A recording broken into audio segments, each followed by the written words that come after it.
示和反馈。这个过点的话要稍微小心一些啊，对手看看有没有去。我现在觉得就察觉到不要被1穿2就行了。对，被狙一个补掉，其实还是赚的。我好像看一下第一个谁来？哎，没有狙中，一个都没狙到，但是他可以退。假身出，全都挤在一个尴尬的。确实啊，你这捡了一把枪，而且2楼位置 Locking 也是找了一个 free。一跳的马口，哎呦，这下马口最后还是压到头了。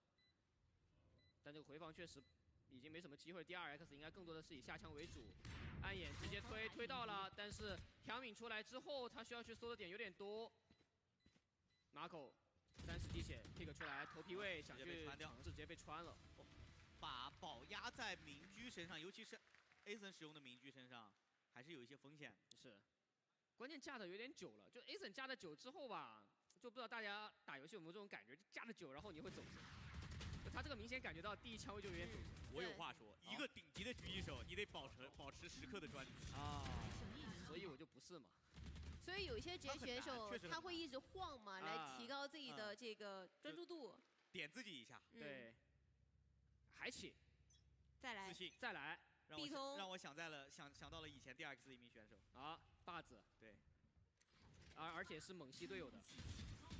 现在这个情况，中路毗邻之虎，哎呦，两边其实，在中路的烟博弈还是蛮多的。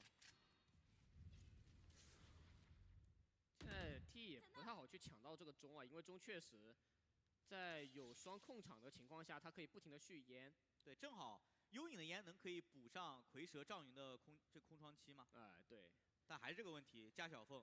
哦，我感觉就像 Asen 的这几个架狙点位，应该是很难被预判到的。但有大，先找人看到了，闪了个直接闪，哇，这一枪还是狙到了，出的跟的太常规了。哎，这个压枪，压了一会儿，但是经典的位置，脸上有人，看到了，狙没了，完焰火被摘了。完成了个1换1，黑贝跟对方的TIम्रो敏互换了，但是这是个2打1，不好说。Free 还有一个引路之损，他手里有闪的。关键现在 TE 峰峰和小开没有技能，小开在绕，他在吸引对手的注意力。小开在身后拍马赶到，拿到了这个击杀。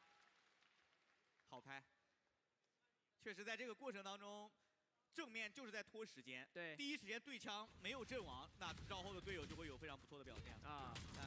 这一分TIम्रो敏已经尽力了，他被白的情况下还狙掉一个，第一时间退到了能活下来的位置。Asen， Asen， 对TIम्रो敏是用完焰火完成了互换。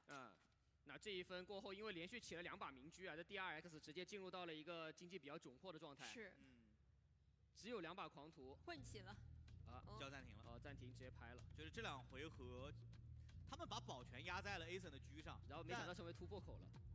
我觉得第2分还好。就刚才那一回合 B 点，他确实也狙了一个，退回来了。但是后续的补枪，就因为你架狙肯定架狙的点是弱防，对吧？你第2枪位一旦丢失的话，这个回防确实不太好回。我觉得跟地图也有点关系。就霓虹钉这张图，真的对于民居来说，你狙了一个之后，你想要去再找第2个狙击位是很难的。对，拐角太多了。它跟那种常规的大图，什么森寒东港也好，或者是微风岛屿也好，跟这种图有点不太一样。你能站的地方会比较多。这样的地图其实说实话，你第1枪就算打中了，第2枪对手第2波的技能过来，你根本没有办法去开镜。是。就刚才其实当时峰峰就直接贴到脸上了嘛。对。这把民居真的不好发挥。那近点全是技能，就完全没有办法。关键其实还是有一个问题，就是狙的经济压力太大了。就你1把狙出去要吸几乎2把步枪的钱。是。其实本来他们在上一分这个经济还是不错的，但是这个狙连起了2把之后，这一分只能混起。最后拿中路的掌控权，但还是那个问题，就中路最多也就探探信息。你说硬冲感觉有点难啊，特别是有赵云在的情况下。小开这位置很危险。锋刺这个距离感觉还好，只要不贴脸。这里。但这个幽影的黑杖给的压迫力是很足的。对，就给到了楼梯之上 ，flashback 也不敢顶出来。其实他们现在中路这个电竞房的位置啊，包括 AR 楼附近，其实都是一个比较薄弱的地方。而且我们要看现在 Asen 的位置，这个位置场上的选手，就 TE 的5名选手绝对想不到。压出来了，先掰一个。那现在对于 T 来说很尴尬，他们就只能够4个人从 B2 楼进点了，因为 B 墙没人了。打 B 的话会有绕后。重人点已经来了，看到打了闪，看看峰峰会不会去找机会。峰峰想要去抓，但已经有人他在架的天启盘藤，哦，非常精彩的一个选择。还要是强楼下行打 B， 有人，这把锋刺还是要来 B 玩焰火直接强劈，玩焰火炸到了，而且 Helmi 想补枪，但是 Helmi 也是直接被打掉了。回复展开，对方还有2名选手，但其实都是没枪的。Asen 是有一把巨刃，那这样的话 ，Marco 捡到了狂徒，这 timing 擦肩而过了，过去了。但是个4打2的魁父啊，你要硬说的话，很难说这个魁父的优势能创造的保不有多保险，准确的。就要看谁比较幸运了，要进大招吗？要感觉想进，但是现在刚刚好应该有人在看的，哎，还没进，进了，抓到一个，但是没办法了，人数差距太明显了。对。Marco 也在魁父里泡了一会儿啊，是的，就转折点在于峰峰啊冲到对手的这个重生点，完成了一个击杀，然后有晚焰火这一波把 Free 收掉了那一下，对吧？对，对面斯凯了。是的，就这一波过后，其实是就这一个击杀，缓释了压力，因为有大了，他直接晚焰火可以炸一个，对他就可以直接作为进点的这个第1枪线位，而且至少能稳定换。是。对，而且 T 他们这一波其实挺稳的。就没有那么着急，而是慢慢的去清点，把对手的一个人数搬回来，看看这个民居。这 Asen 真的把 ID 一掷，我以为是把子呀，这找队友发了一把，这把狙，我觉得应该有猜到了。引路之损啊，霹雳之火直接给看到了，已经看到了，把霹雳之火狙了。这边对枪，哎呦 ，Helmi 的注意力非常集中啊，小开也是把狙，哎，1楼也有人。完，现在其实对于小开来说有点不知道这个进点位，但 Free 其实也不知道左边过了个人。对，刚刚好就是比太，哎，完了，这你过来就，哎，这很紧，好像还穿到了一点嘛，穿了一点点感觉。但现在 B 点这把狙架得很稳啊，关键现在交过第一波技能了，小编不可能说再把这个引路之损交出来去硬战这把狙，硬抓这把狙 ，Asen。他会不会突然间按耐不住往外顶啊？我觉得小开已经过来了，看到半个身体有个近大远小的效果，一个闪配合到峰峰成功进到点内，马狗想传到点内做一个掩体去正面硬接，但是被接住了。哇，他这个鼠标往按了一下，应该是按了一下 D 往右出了一下啊，这一下这把狙又没有打到特别好的效果，关键就是。可以接受不是靠他赢的，但不能接受把都是因为这把狙输的。对，正面能打赢，现在只剩 Helmi 要面对一个1v3，小开说你的狙不行，我来狙。哇，这个经济彻底的炸裂了，好崩，主要你还是个防守方。3把狙，你算一算得有多少钱？我感觉这个场面我见过，有点熟悉，但我印象当中那张图是森寒东港啊。但是说实话，森寒东港那张图起狙确实是有一些作用的，它的高低错位的一些枪线，远距离对枪会比较多。是，关键现在就是有点跟着 Asen 混，感觉10分饿9顿呀。但我觉得这个是团队战术的安排。对，就必须要去打乱一下对手第一波进攻的这个攻势。不知不觉间已经10比10了，而且这一分其实对 T 来说要警觉的是 TRX 这种判官。雄鹿中短枪有点多，看到了，想去追，能追到吗？切短炮，峰峰的破点很果决，不会给到 Free 特别多操作的机会。空中飞人，那爆能器安装的非常的顺利，而且 A 点这个地形又是一个直接被摘了，非常开的枪线，被摘完了。那这一分应该是很难打了，1v5一把正义。除非Marco复制森寒东港那一波，不可能。关键是安了包的呀，复制森寒东港那一波他是进攻方呀，他有主动权。T 也不是 TH，没事。确实，我揉了揉眼睛，看得很清楚。现在，峰峰这一下破点很果决，我觉得关键就是果决，而且他的雷兹熟练度真的非常高，就他这个身位的控制、空中飞行的轨迹都在他自己的掌控之中。是，还起。再来 ，one more， 我要给把子洗一下，给把子，这是TRX，估计是教练组的安排，可能是。对，我觉得把宝压在局上未尝不可，看一下效果如何吧。这一分我估计不太好猜的。哎，没有狙到，现在，关键又知道是把狙，现在 T， 关键要看 T 拿到已知信息之后怎么去处理啊。他每一次是付出了最小的代价，然后获得了对面最贵枪的位置啊。但是对于他来说，心理压力也大呀。就拿了这么贵的枪，你得做出一些收益才行。对。关键是撞到了，而且还有追猎之灵，追猎之灵飞的 A 点轨迹是很近的。3个都知道人比较多，关键又有大，开路，但是走的是 A1的，他开过枪了，他开狙了已经，狙了个水母，2段直接短炮买命买到了，又明去狙了一个狙风，但是你人探出来了。关键爆能器应该也可以安装。这一分 TRX 要做一个艰难的选择，打还是保？他们下一分是没有经济的。我觉得得拼啊，有点不太能放12分的对，这要是放赛点的话，在下一分，这一分万一没拼，下一分没钱喽。对，所以是一个比较搏命的打法，得去抉择。看这个站位应该是要打了。给了个点，2楼也有赵云，赵云的持续时间应该快到了。有一个暗眼，2个人同时出，但是这个位置落地。小米打了一个，小米有大的1v2的残局。完颜我要小心啊，他得先打一个，但timing直接是被小开抓到了。12比10。T 是取得了这一次败者组的一个赛点，2次机会直接在第2张地图常规时间内挺进下一轮。是，而且下一分 TRX 没有经济了。但我觉得这张地图在没有经济的情况下还有操作的机会，因为要小心一些小枪，对，小心一下雄鹿判官，对，封刺这种枪。因为这个图相对于来说比较小，小枪的一些发挥空间也是有的，而且。强行起也是能起这个轻甲还是起长枪。对，轻甲是能够起到一些像数位啊、燎犬。但现在看一下，要 pick 出来很危险，没狙到，但有枪可以换。中路在漫步，渗透看到了 ，Looking 抓了一个，把 flashback 给打掉。那中路其实你少了一个蝰蛇，他的防守能力就只能看枪了。马可用个人能力掰回2个人数差，而且 Free 也在 A 大架出了黑背，现在。Ace 为什么跳了下来？现在 Free 这个位置，看一下能不能抓到机会。时间还多，全白，又是一个1换1。他得跟时间赛跑，因为摔了15滴血，15滴血17。没关系。爆能器可以安装，安完包有大了，关键现在黑敏是有大的。小敏看一下要不要去找，但是直接架住拐角，大比分2比0。T 在这一次非常艰险的败者组当中挺进败者组决赛。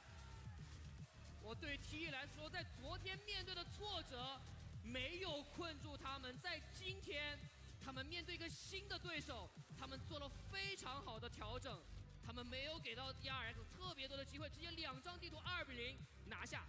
晋级到下一轮，关键他们其实也完成了对于 TRX 在冠军赛的一个复仇。是，他们现在2支队伍的交手战绩历史已经成为了1比1，同时 TRX 这支队伍也是非常值得尊敬的一支队伍。他们在这一次比赛当中，去开发了很多属于自己的节奏的战术，包括这个无限的明狙，但最终的效果并不是特别理想，那么也是需要给到他们一些掌声。也是感谢 TRX 在亚洲邀请赛打出了自己的风采。对。那接下来我们会来到 TE 的选手来到台前，因为他们确实在这一次邀请赛当中有过非常多波折状态的起伏，但是今天他们在面对强敌 TRX 的时候，还是稳住了局面，在第2张图大比分落后的情况下，还是能够追上来反败为胜。是的，而且经过昨天比赛的一个调整，我觉得他们的速度是非常快的，而且一直稳定队伍的一个风格和他们最强的一个韧性。从今天的比赛就能够感觉到，其实他们把之前暴露出的一些问题，比如说进攻方压缩的时间太久，还有包括在前期的一些搜点不太稳定之类的一些事情，其实他们今天把所有的一些问题都优化掉了，所以他们今天会来到一个大比分2比0的一个战绩。我觉得怎么说？有什么想说的？我最想说的是，打到最后啊，其实我们在赛前一直在担心说，峰峰这个雷子可能熟练度不高，会不会导致不是熟练度不高，而是太久没拿了。怕他这个手有点生，应该是这么说。谨言慎行。我绝对不是熟练度不高，是这怕手生。但是啊，你能够明显感觉到，在连续追分的过程中，峰真的很关键，而且在最后一剑封喉，最后这一分这个1v1，在面对 TIम्रो 有晚安焰火的情况下，没有给到他开出晚安焰火的机会。对。而最后这个英雄选择，包括像 TIम्रो 的雷兹。Ason 的这个截锋啊，包括在下半场这么多次明狙的使用机会上，我觉得只有 B 点的那一回合他是尽力的，被白了狙的一个，在其他情况下他都是有机会创造优势的那一方。对，我们如果是把视角再往宏观教练的角度来看，确实机会已经拿到了，但没有把握住，我觉得这是一个非常可惜的事情。但是比赛就是如此，在这一次的成都，可能他并不是特别好的一个个人的竞技状态，因为我觉得他在先锋和截锋的摇摆上，确实是很难立刻就调整过来。对，而且关键是在第一张地图先锋又打得没有那么顺的情况下，其实我觉得可能你换到截锋，而且要换到一个承担队伍明确的位置，确实会有点困难。对，确实这两个位置的一个英雄，他的跨度会比较大嘛，需要一些时间来慢慢的去适应，所以对于选手他们来说，这个考验也是非常大的。对，但客观来讲，夜路在这张地图的一个作用，还是需要我们再去聊一聊、开发一下嘛。那我们也一起来听一下 TI 的选手们在这张地图的一个语音回放吧。我开大好吗？我们走 A 没有狙了，还是对 A 没有。我有大招，我有大招。对，我开大，他们开大了，来开吧，要谁开大？知道我们全带 A 了，要开。二楼，开点，我开 L 我捏黑了，没人 L 黑，没了，二楼补了，哎，二楼还有，我架，我去那两个，架包，别怕，我在架2楼，我淹上了，我2楼淹 ，A 要来，我架2位，对，可以，我们淹了2楼，这题我放给他，可以，就这样，2楼在那边，弟弟你在直架吗？我在直架，我看2楼，我在看2楼，没事，别我紧加补烟，我2楼没淹了，快，好，你帮我架2楼，架着，我直架1楼了，可以。2楼要黑了，我被黑了。2楼蹦了，还有一个，80、70，躲着，A1的宝，nice。好的，那么本场比赛第2张地图 MVP 是给到了峰选手啊。果然很长时间没有在比赛里看到他的雷兹，一上场就会给你一种惊艳的感觉。是的，就在对他来说，这个招牌的英雄拿出来，明显感觉到熟练度还是非常高的，而且打得很顺。285的 ACS，1.8的 KDA，183的平均每回合伤害，还有6次的多杀。对，再来看一下团队数据的情况对比啊。其实 TIम्रो 的表现也还不错。对。2张地图好像他都是拿到队内最高的击杀数，但我们其实有一个很发人深省的问题，就你觉得这个狙真的是会让 TRX 会选择放弃这样的一个战术吗？还是他们之后还会坚决的继续去使用？我觉得可能还会用，这是一个非常拼或者非常赌的一种这种起强的方式。对，我觉得起狙的话，肯定要看一下对手的一些阵容啊。你可以看到 TI 的话，他们其实这个双先锋啊，加上双烟的一个体系的话，狙不太好去发挥。对，刚刚我也看到了。Looking 除了枪接得很准之外，他助攻有20个，非常夸张。对，团队数据的对比 ，TRX 拿到了更多的首杀，拿到了更多率先确立优势的机会，但是他们输掉了比赛。对，这个几乎是 TI 的1倍啊，但他们没有能够把这个优势转化为胜势，而且在部署获胜比上面，其实两边都差不多。我觉得 TRX 断节奏真的是。我觉得起明狙是可以起的，但你不能说我把都起，他一直在起，就只要有前奏就起。其实对 TI 来说，后面都已经掌握了这种习惯了，专挑明狙的这个点去打，我觉得比较好针对了。对 TRX 来说，我只要用技能逼迫你明狙的第一枪被丢掉之后，后续你再想 repick 的时候已经没有机会了。是整体的地图比分我们也可以看得非常的清晰 ，TI 2比0直接锁定了这一次比赛的胜利，而且2张地图13比7和13比10。今天 TI 的状态非常好，是比较有说服力，而且其实，在昨天他们赢的一张亚海宣城上面也是一个翻盘，然后在今天，在打霓虹钉这张地图也是一个翻盘。就总的来说吧，我感觉对 TI 来说，他们整支队伍的这种韧性其实是非常强的，只要给他们抓到一些节奏点，然后他们就能够把握住，并且把比赛翻过来。我觉得这个是整个队伍的一个特性。而对于 TI 来说，今天这个 BO3 赢了之后，可能接下来对于他们来说会面对一个更大的困难，因为将会来到一个 BO5，会更考验他们的图池。我觉得多打一打 BO5 对于 TI 这样的队伍绝对是一个非常好的一件事情，因为不管是这个明年的 VCD 还是甚至之后的一些世界赛的一个表现，T 是很有机会去追逐 BO5的一个机会的。那再次恭喜 T 拿下了这场比赛的胜利，我们一起来听一下 T 的选手们有什么想说的吧。Hello， 大家好，欢迎来到赛后采访，我是维嘉。让我们再一次恭喜 TE 赢下了本场比赛的胜利。我们也是请到了峰峰选手来接受我们的采访。Hello， 峰峰，先和大家打个招呼吧。大家好，我是 TE 的峰峰。欢迎峰峰，也恭喜你们赢下了这场关键的败者组比赛，有机会继续在成都，继续在这个舞台上打比赛。现在的心情是什么样的？脑海中在想些什么？我觉得就挺开心的吧，然后就是可以多吃2天成都的美食吧。我觉得成都美食很好吃。成都美食好，但也要注意身体，在享受美食的同时，因为我们知道每次比赛过后，你们都会进行一个很久很久的复盘。那在昨天的比赛过后，你们觉得更多是哪方面出了问题？同时，如何把昨天的经验运用到今天的比赛当中呢？我觉得我们昨天就是教练安排的一些道具啊没有教好，然后交流方面就是有问没有答没有回应，然后我们就是简单的改了一些，就是还是一些基础的东西，然后就是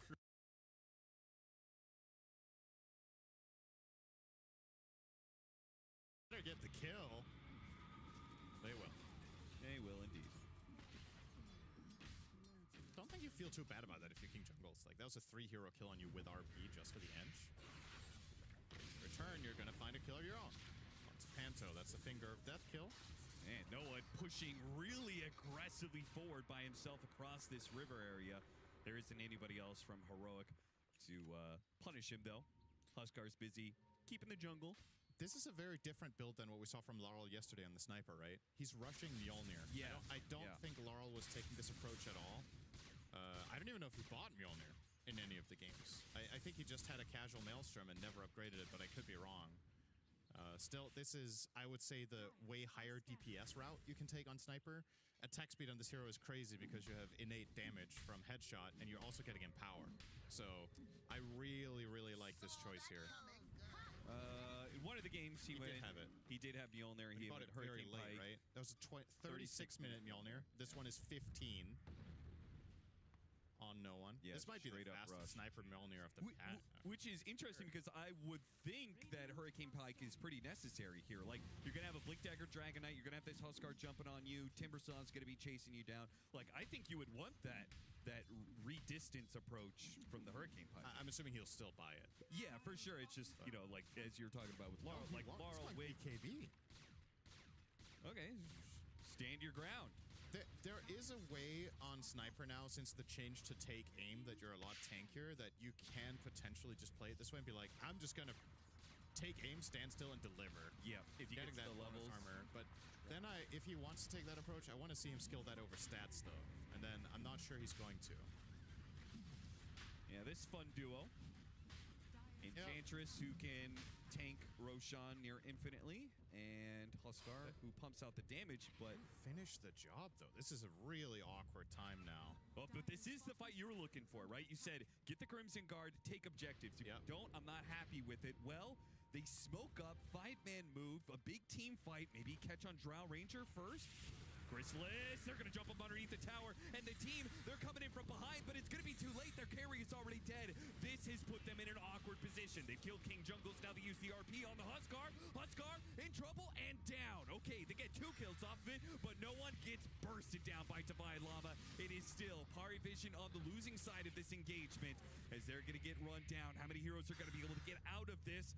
Divine Llama giving chase. Dragon Tail stun, staying in front of DM, who Shockwaves looks for an opportunity to skewer, but Divine Llama plants himself in front of the Rhino's path.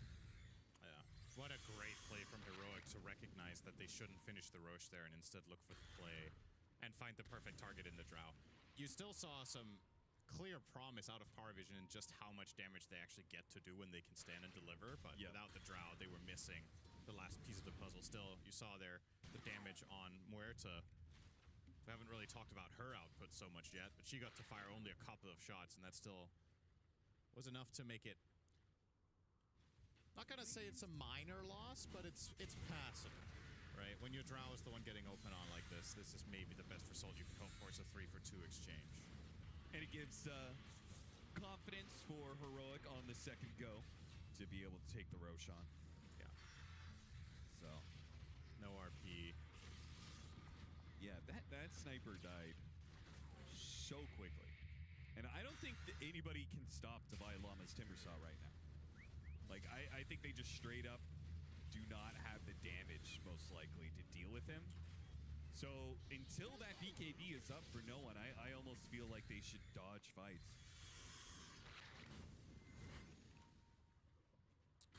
Yeah, I don't know. I think Timber can be a little bit deceptive in these matchups, though. You're playing against Muerta and Drow. I think there could still be enough damage that he can die, but it is a matter of you need to isolate him. I think displacement is a requirement. You need to find the skewer.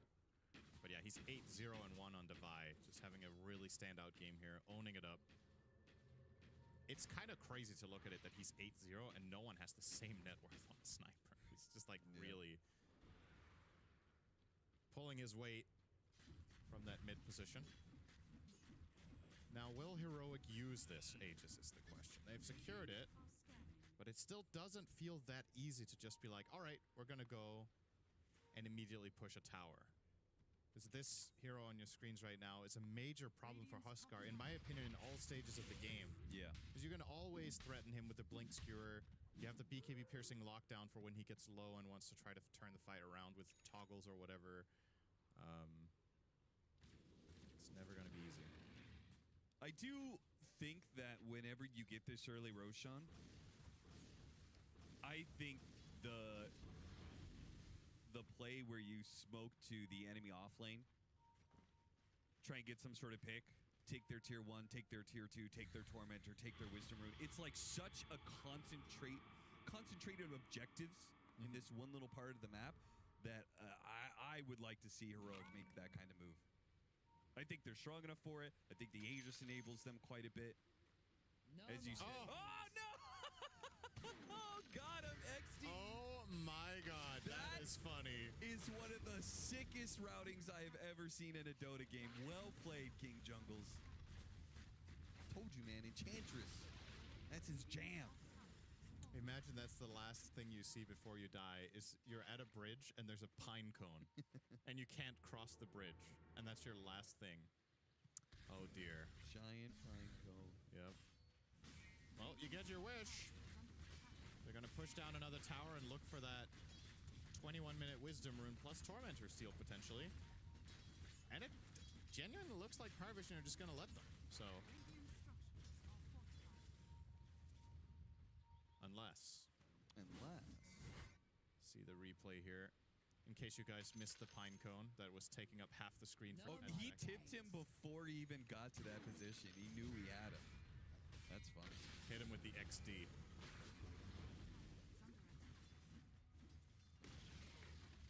Coaches. I love this, by the way. I love the coach camp. Yeah. I am a huge fan of this. We had I think we had 1 or 2 clips yesterday. There was one with, oh, that's the Aegis. Okay. Failed toggle? It's a 1-for-1 trade. Well, oh, you mean Aegis, but killed Muerta? I was gonna say it's a 1-for-1 trade Huskar for the Tormentor. Oh yeah. So yeah, good trade for a rogue. 2 for 1. Nice. But well, I don't know how much was left on that Aegis actually. I guess it wasn't all that much. But maybe still a minute and a half. Perhaps they could have done something extra. But you know what it was? It was a 1-for-1 trade. All 3 factions in the game lost and gained something. That's true. I think the Tormentor is going to come back stronger after that kill with a bounty. It should. That's a great idea. Every time the Tormentor gets a kill, it goes stronger to punish all these teams. Do we really need the Tormentor to be stronger? Yes. It's the funniest part. It's the best part of the Dota game right now. I think I have a different angle on that. I think we need it to be removed from the game. No. For me, it's like the coach thing. We don't get enough Dota personality. So having something as stupid as dying to the Tormentor, I thought you were going to say something great. as stupid as coach cam. I was like, where are you going with this? That's savage.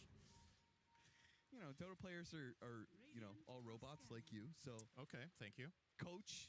You know, being able to have to contribute to the emotion of the match. It's nice. Yep. I agree with you. I love the contrast of when you can see one coach celebrating, the other one wiping his glasses. That's that was really a great clip yesterday. I enjoyed that. Well, this This has honestly been kind of quiet for the last few minutes. They have accrued a massive lead on Heroic. Yep. Specifically, the double Tormentor plus top 2 towers is going to give you that extra 5,000. We'll see how they're going to put it to use here. PARIVision. Schofield. This could be sick. Is he going to blink for it? Is he going to go for it? He's not. No. He's lacking the core support. If there was backup there from even the Timber, I think he might have just YOLO'd in. Yeah. But the only hero nearby was King Jungles, and not really going to get it done. I think it's fair to say already, though, about these two teams. So PARIVision definitely had the better day one. Heroic had an atrocious one. They've really leveled up. Yuma in some trouble. His team is closing in soon, but he's already dead. In fact, Heroic start retreating here, opting not to take the fight. Save 4 versus 5, even with the Aegis. Now, well, I guess I forgot they lost the Aegis, so. Yeah. That's a nasty pickoff. They just lost 2,000 of their net worth. And it feels like Heroic should want to fight even without the Aegis if they have the numbers, just because I think the Timbersaw is borderline invincible with Axe. They don't have a dispel for it. So you can just get in there, tank all the damage, and make all the space in the world. 2,800 health, 30-something armor, plus the reactive activation. Yeah. It's going to be difficult for PARIVision to deal with. They kind of just have to kite him, but that's hard when he has the hard lockdown of Dragon Knight and Lion to play with. And you don't have the mobility yet, right? Yep. You've got a Shadow Blade on the Drow Ranger instead of a Hurricane Pike. You've got the BKB instead of the Hurricane Pike on no one. So it's going to be interesting. Heaven's Halberd is going to be the next item for the Huskar, so a little bit more freedom to challenge the Drow Ranger. We didn't mention, but the 2 shards that went Heroic's way went to both supports, right? I think Huskar bought his own? I would assume so. Or? I think it's unlikely that Ench bought hers on the way to Force Staff, and I think Lion did not buy his either. So probably Huskar bought his. Okay, so is Huskar's shard good enough to buy? Have I just not noticed? No, Analog did get one of them. So Ench bought hers. Yeah. He bought Sproink before Force Staff into Pike. Is that normal? I mean, I guess the disengage tool here is kind of nice when you look at the matchups. So maybe that's what I was thinking. But Force Staff does the same for you, right? That's also a disengage tool. Yeah, but it's cheaper than Force Staff. It is. And it's kind of a farming tool in some ways. Back into the game. Initiation on Panto. Managed to get a roll away, though.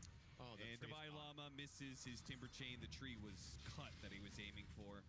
And as a result, will not be able to catch up.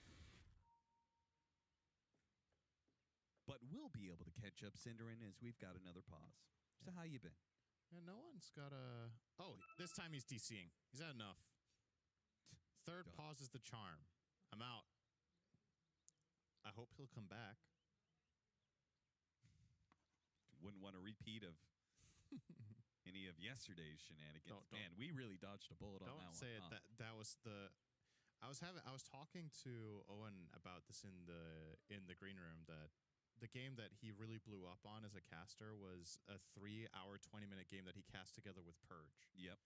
And I just realized that game that was that long lasted as long as the entire best of 3 yesterday, including the pause. Yep. Imagine that game. That's ridiculous.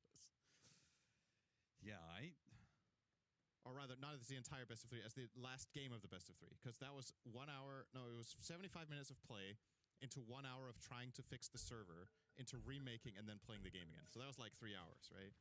Yeah. That was a singular game that Owen cast a way back. Don't worry, if you're new to Dota, that was not normal. We're not that sick.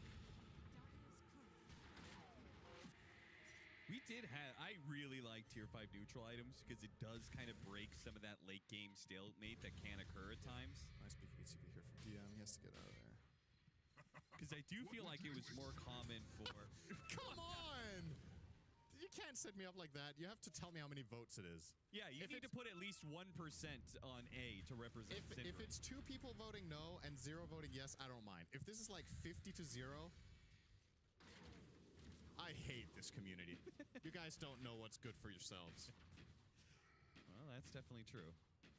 That's humanity. They're probably giggling in the production room. They just made this poll and one of them pressed no and then they just put it up on screen. They didn't even broadcast it on the site. How dare you slander our Unreal. wonderful Blast production? Let's do another one. Should Cap be removed from the game? Let's see the vote on that. Wait. Is Cap the stand-in or is Cinderin the stand-in? Oh, that's good. Who's the stand-in? Cap or Cinderin? Who's the stand-in? Let's get that cool. Fast Roshan. Fast Roshan. It spawns in the first 14 seconds. So... Yeah, pretty good map placement for Heroic to look for this at the top side. Huskar's already in position. Dragon Knight can gate there. Lion has already placed 2 nice offensive wards. Can I see... What? How long was that Lion shot following that courier? I didn't notice it. It, like, delivered to Chrysalis and then died. And the Lion was, like, at the top of the map. Yeah, I mean, I know speed bursting, but, like, still, it just... Do you even play the game, Cap? You know the courier speed burst? That does not get you that far, usually. I'm just saying, it's pretty funny that his projectile just followed the courier all the way. If it had landed faster, it would have deprived him of a Silver Edge, which could be crucial in a potential upcoming team fight in the next 2 or 3 minutes, but they are going to Heroic want to press the issue here with this one. Second Aegis likely going the way of Huskar, as is tradition. And they have a nice little Pada. A Pada, you say? Now, do you think you can go high ground? Or do you constrict the map? Because I'm a little bit concerned about the high ground play specifically because of Magnus.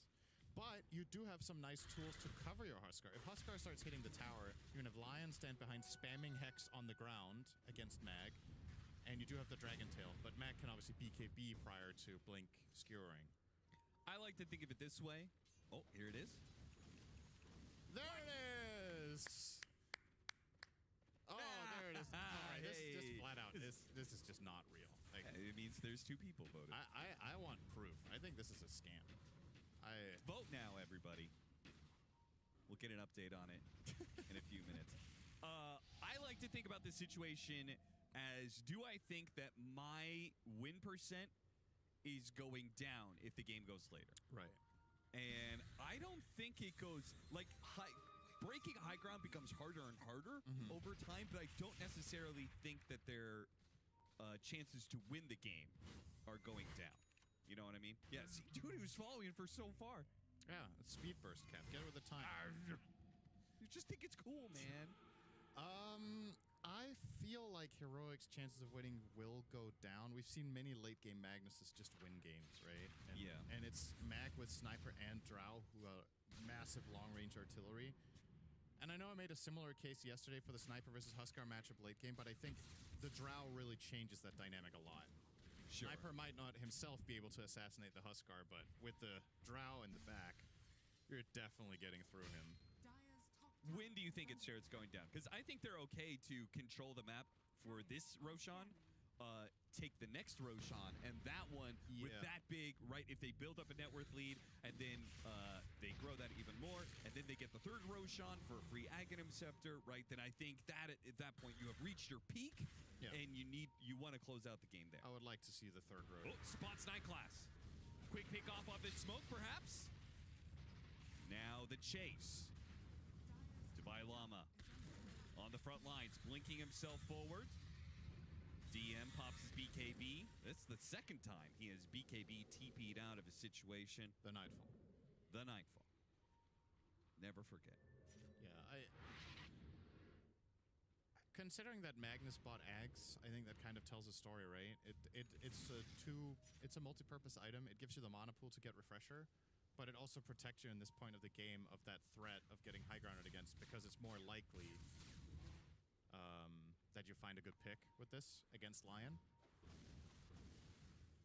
Now, I don't know if you would agree with his next choice, which is a Linken's, at least for now.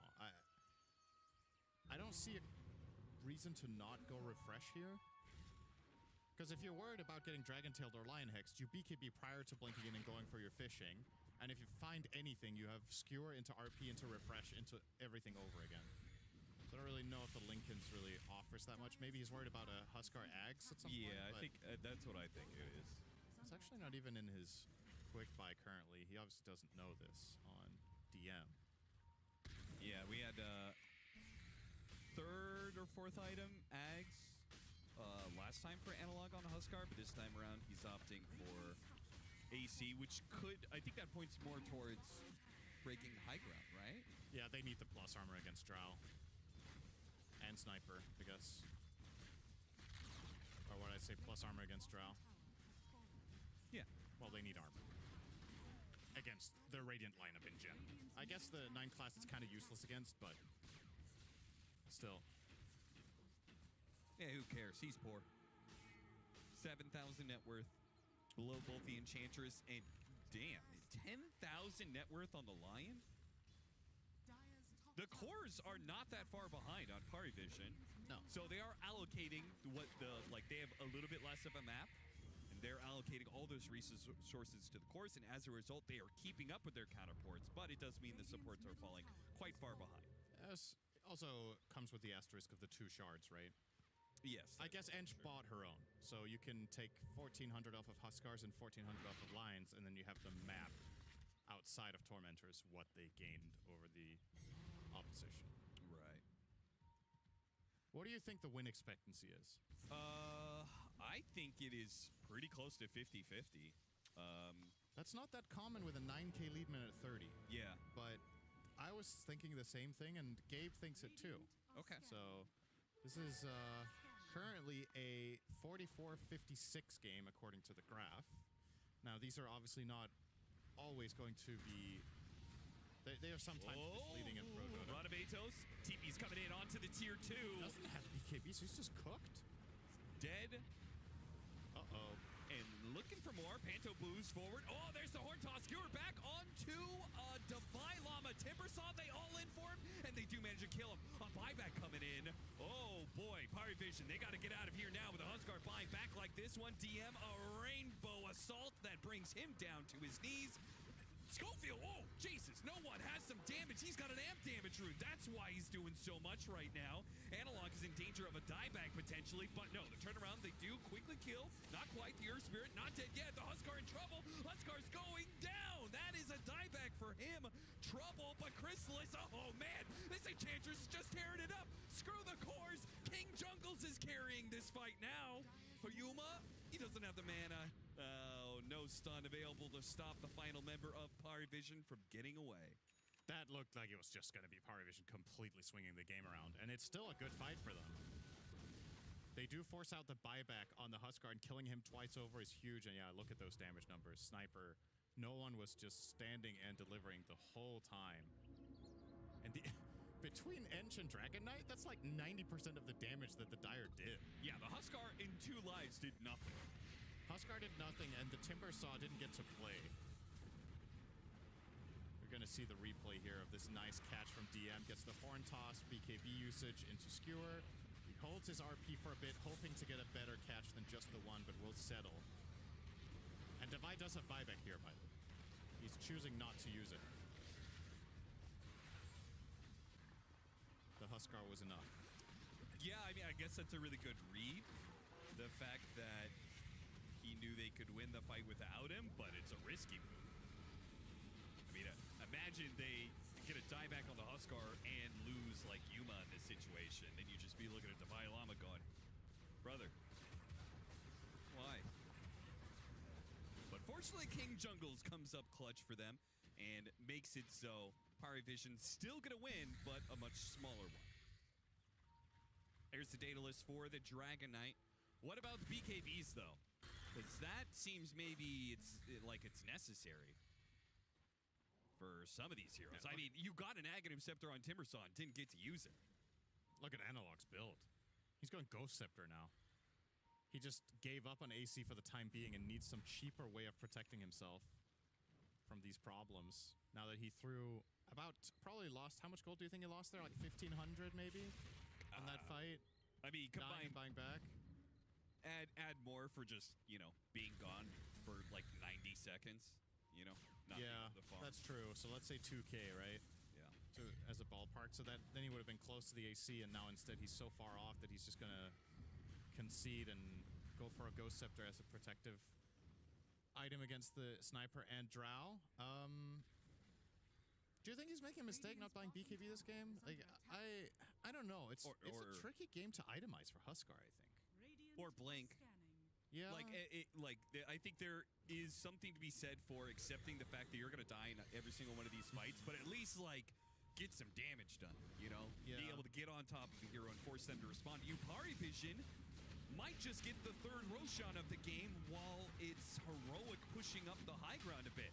This is very, very big. This was the Aegis that I thought if Heroic were going to win this game, it would be on the back of this one. Agreed. Now, they don't have it, and there's a free Axe for Drow. Yeah. So she is a monster. Easily top net worth. And this is an insane Axe. Look at the core matchups. DK, Timber, Huskar, could you dream of anything better to have that region reduction against than those three? Absolutely perfect game for the Drow to find that one. You gotta feel like at this point, Heroic, they're gonna need a good team fight sometime soon. I think time is running out. I agree with that. Does feel like now we're getting to the point of the game where even if they jump one of these cores in the Drow Ranger or the Sniper, the other can certainly carry the fight. Yeah. And then there's still obviously the ever-looming threat of a big RP or just the right skewer pickoff. I'll make the game much harder. Divine Llama, Yul's Scepter, and an overwhelming Blink as his next item. He did not have the Yules in that last fight, is that correct? Because he got silenced and then couldn't do anything. Yeah, I don't think he had the Yules. Well, they're gonna... Well, who finds who, really? All right, they find each other and nobody wants to fight. All right, that's boring. Snooze. Yep, that's kind of where I feel like this is headed. And I would continue drawing that line a little bit further, if you asked me. Big item pickup, Rattle Cage for the Timber Saw adds even more bonus armor against the Drow Ranger. Yeah, it does help. Chris is going to opt for a Lincoln to try and protect himself. And the one on Magnus is completed as well soon, so... Playing off a vision here, Schofield. Spotted by the shrapnel. Now the assassination. No initiation from the Magnus or the Earth Spirit, though. That's actually a cool duo when you think about it, the Sniper Mag. Shrapnel is one of the longest range initiation, or rather vision tools you have. Yeah.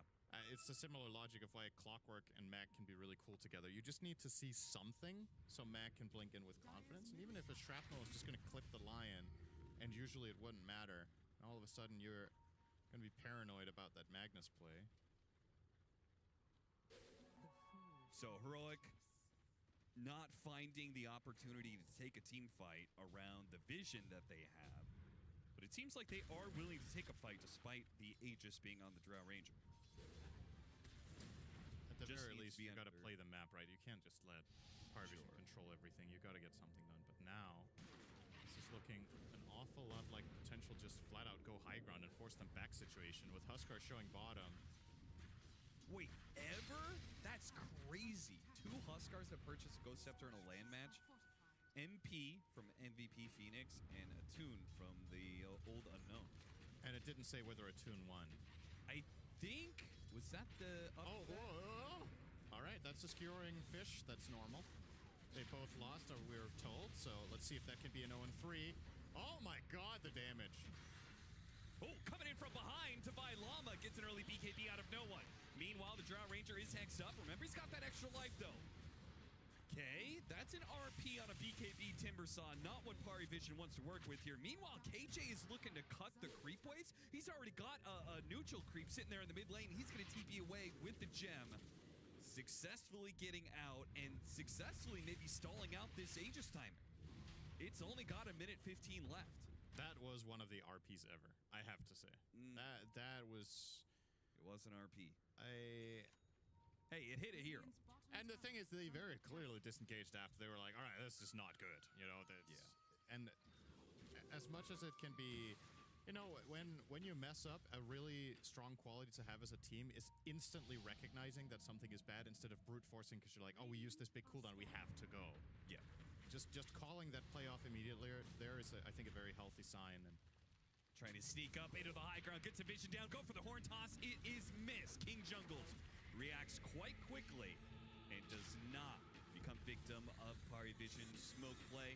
Still, though, the buildings are going to crumble. They do not want to fight into this Aegis. 30 seconds left. They will just stall. That's their Crimson down if they were willing to look for a fight despite no RP, but, or rather because of no RP. But they're not Heroic really willing to try to press the issue with these. The threat of the horn toss is still a problem. Even though he hasn't really connected many, it's hard to initiate. It's easier potentially to just try to play defensive and maybe either get your edge caught or even better dodge like she did a couple of them and maybe turn that into a counterplay. Yeah. But eventually you're going to have to do something, and it's coming now. Panto will be on the receiving end of this one. Cool item choice by him, going the Vlads. Not like that weird, but really value in this game. Drow Ranger and Sniper. That base damage bump is going to be a lot. A lot of players would have probably prioritized a solar over it, but they actually don't have a solar. So I think I would have rather had that. Just solar up the Sniper or the Drow and make them an absolute monster. Not me. Best defense is good offense. The thing about the Vlads, though, is that it doesn't require you to be close to the target to cast it, because Earth Spirit has this tendency of being away from things. Sure. So maybe it does simplify things a little bit. Has did he buy his shard, the Earth Spirit? It's really sick, right? If you're playing 5-position Earth Spirit, that shard becomes way more value than most other Earth Spirit games. Whether he bought it or not, I definitely like the choice. Yeah. Also, opting for the telescope, which is obviously not really for him. So just full-on supportive. Really nice for his teammates to have this additional attack range. 125 is no joke. And the cast range actually works on Magnus Skewer, too. And on Horn Toss, right? Yeah. So if he's under the telescope, as he blinks in. Yeah, that's the thing. When he blinks in, the aura doesn't linger even for a frame, I think, on telescope. I think you lose it instantly if you leave the area. Almost level 25 on the Dragonite, and he's got Satanic. So if he is in the middle of PARIVision, I think he is the biggest, baddest, hero in the game. Yeah. But obviously the problem is that he's matched up against some very long heroes that can do a lot of damage and just kite him and just prevent. They can break him. They can prevent him from getting off any Satanic hits. So. And if nothing else, if they can force him to Satanic defensively, they can just RP him instantly. Sure. Yeah. And then the Satanic will expire, and you probably overwhelm him after that. But yeah, the next Roche has to be Heroics, or I lose faith. I still think there is a way to win this game for the Dire, but it very much is contingent on not giving an Aegis away. All right, they're just going to try to force these themselves here. And they will get a response out of PARIVision. A little flamethrower action. Look at how much armor he gets now. 35 armor when he pops take aim. And it's not even maxed out. Oh, yeah, he hasn't maxed it out. No, he opted for the stats. So he took that talent, but he hasn't maxed out take aim. That's funny. Yeah, when he presses take aim, he has 60 armor on Sniper. Yeah. What happened to Dota? Yeah. Like, what the hell? I know. That would have been an insane armor for Dragon Knight 3 years ago. Yep. Now Sniper has it? PARIVision. Valve, get on it. Night Class. He's going to be spotted here on the side. This is a little awkward. His team is smoking over here. He's going to pop the ultimate and try and get away. Huskar's getting a bit of trouble. RP grabs both of them. Puts them together. And Earthspike stocks the Drow Ranger's damage, though. That's big. The Huskar is still alive, putting damage onto no one. No one's on the wrong side of things, too. He's turning. He's fighting. Anybody going to help?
afternoon. We've got day 4 coming at you guys. It feels like this week is just absolutely flying by, but our day has just started. I'm going to be your host, Nat T. Standing beside me is Rhea. We've got T-Gov right next to her and Fia opposite me down there. How are you? So far away, Fia?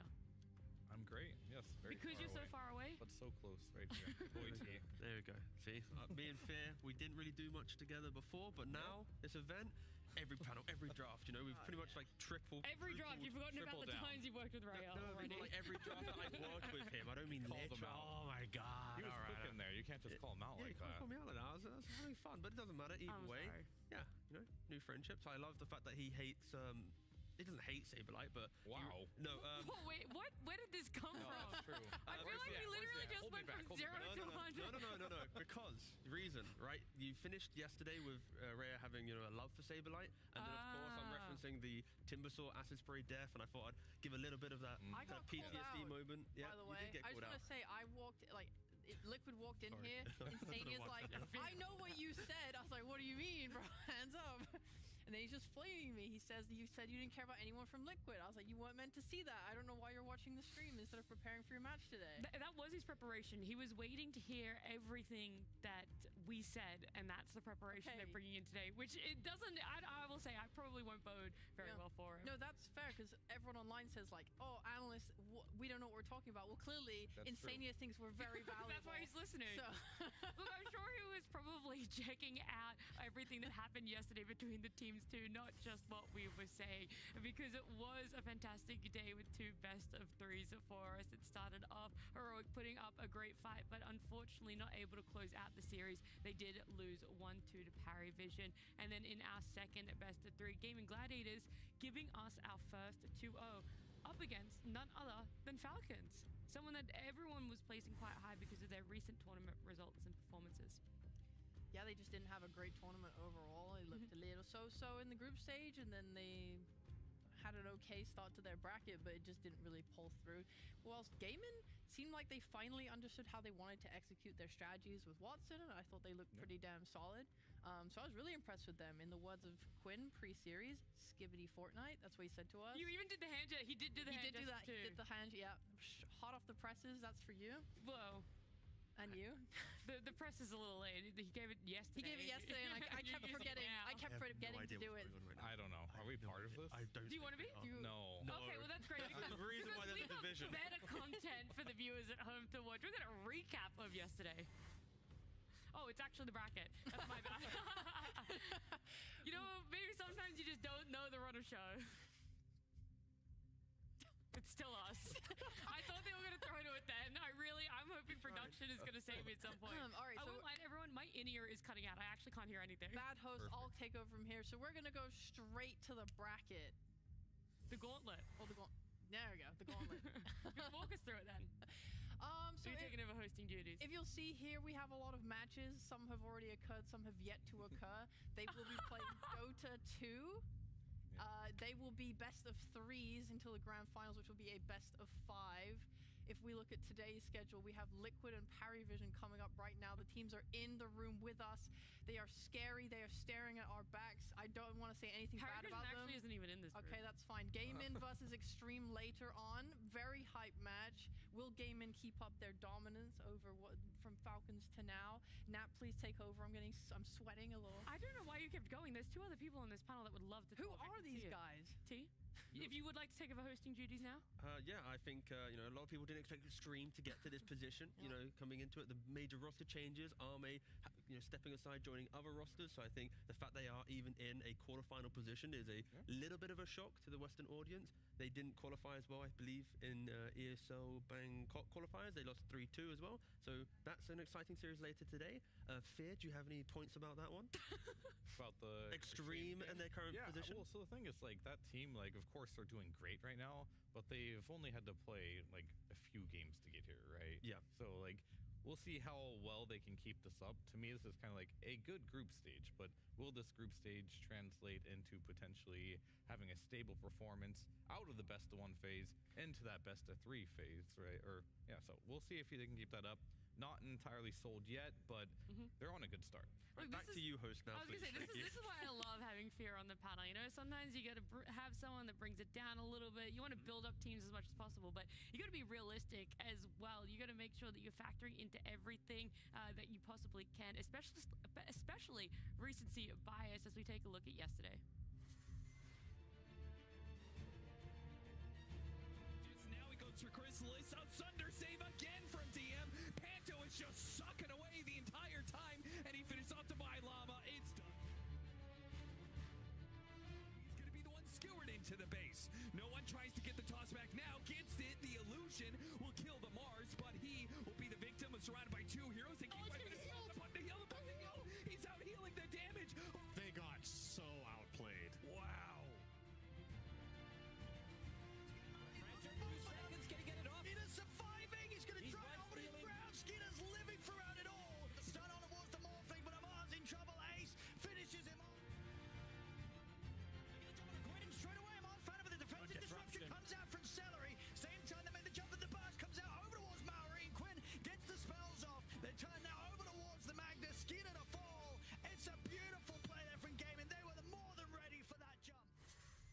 A great look back at our day number 3 yesterday with those elimination best of 3s. Of course, with the single elimination bracket, we're going to be knocking out teams left and right. So far, we have our top 8. At the end of today, our top 6. At the end of today, we will have our top 4. It's crazy to think that we're going from over half to below half of our teams remaining. And it's going to be starting off with this PARIV up against Liquid best of 3 here.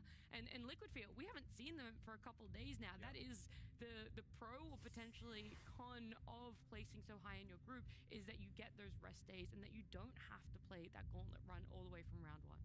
Yeah, I mean, definitely. But I think as well, it is still Team Liquid, right? They had a few day break, but they weren't on vacation, right? They're still watching the games.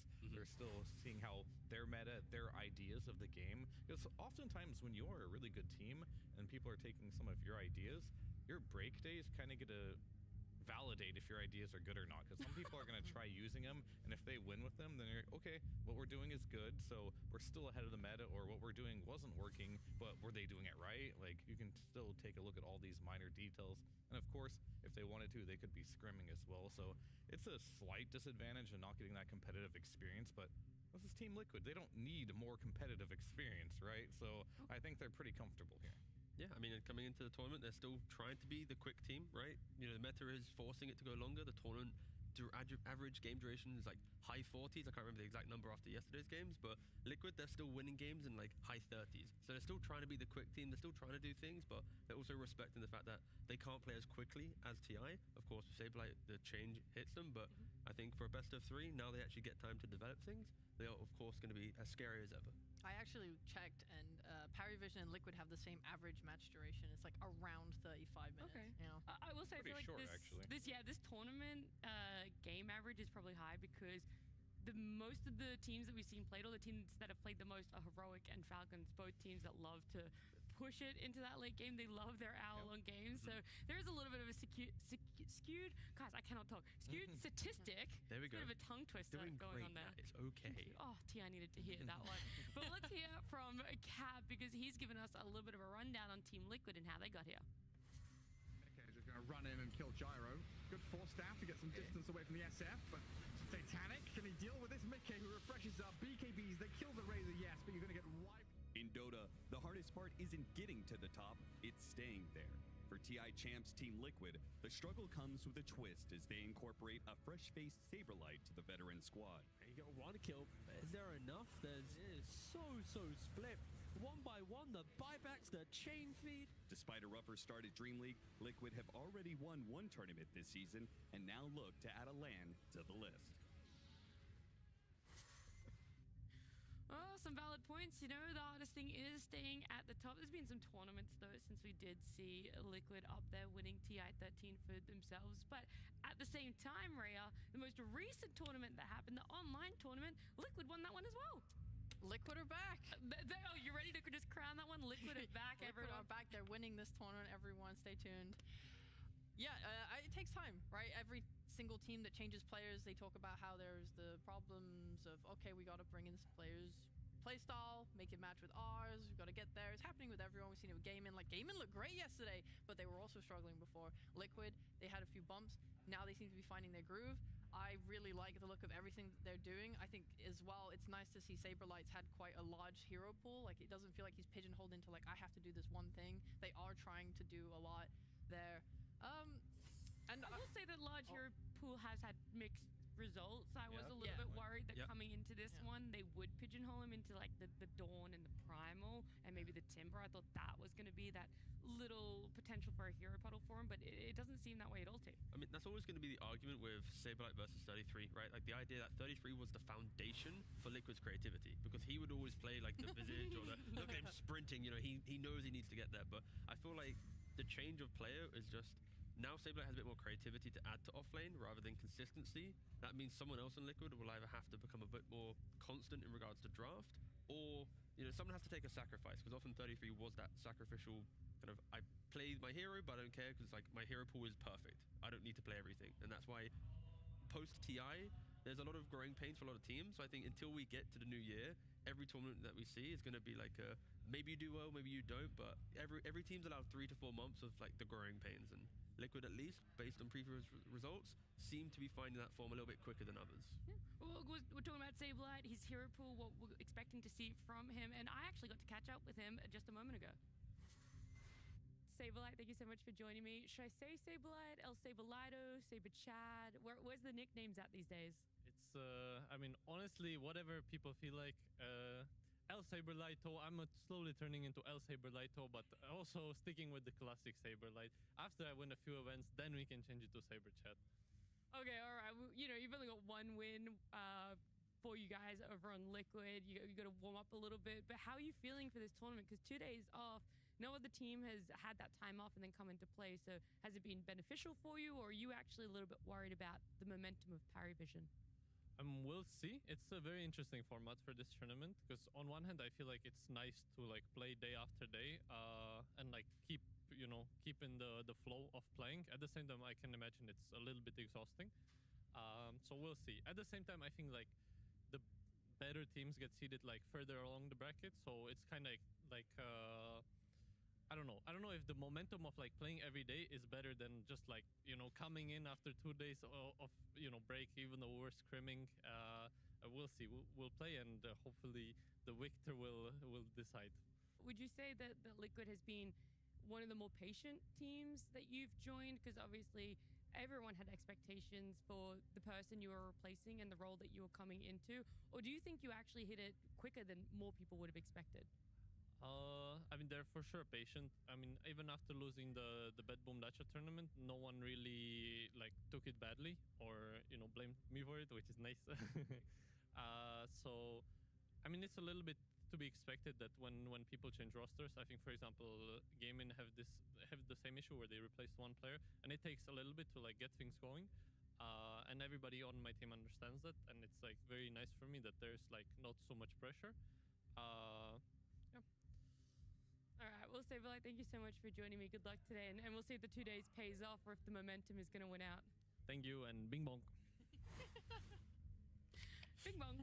I did like that he put the better teams seeded further. He did the quotations, and I don't know if that's like he's not sure about their performance, if he's not sure about some of the other teams that came first in their groups. Maybe it's a little bit of a dig at all of them. I mean, historically, if you look at the entire year, the fact that Spirit, Falcons, and Gaimin all qualified behind.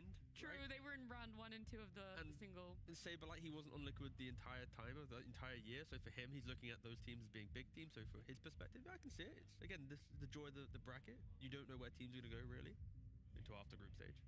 That's true, and then we're going to obviously see it all play out, and that's the biggest question is, did PARIV belong in the round that they were? You know, they came in on round number 2 there, or would we have seen them further up? Because this team, they've also had mixed results since joining. In fact, the way that they formed Fear was no one hitting up every player in their DMs for 10 days straight trying to get a roster together.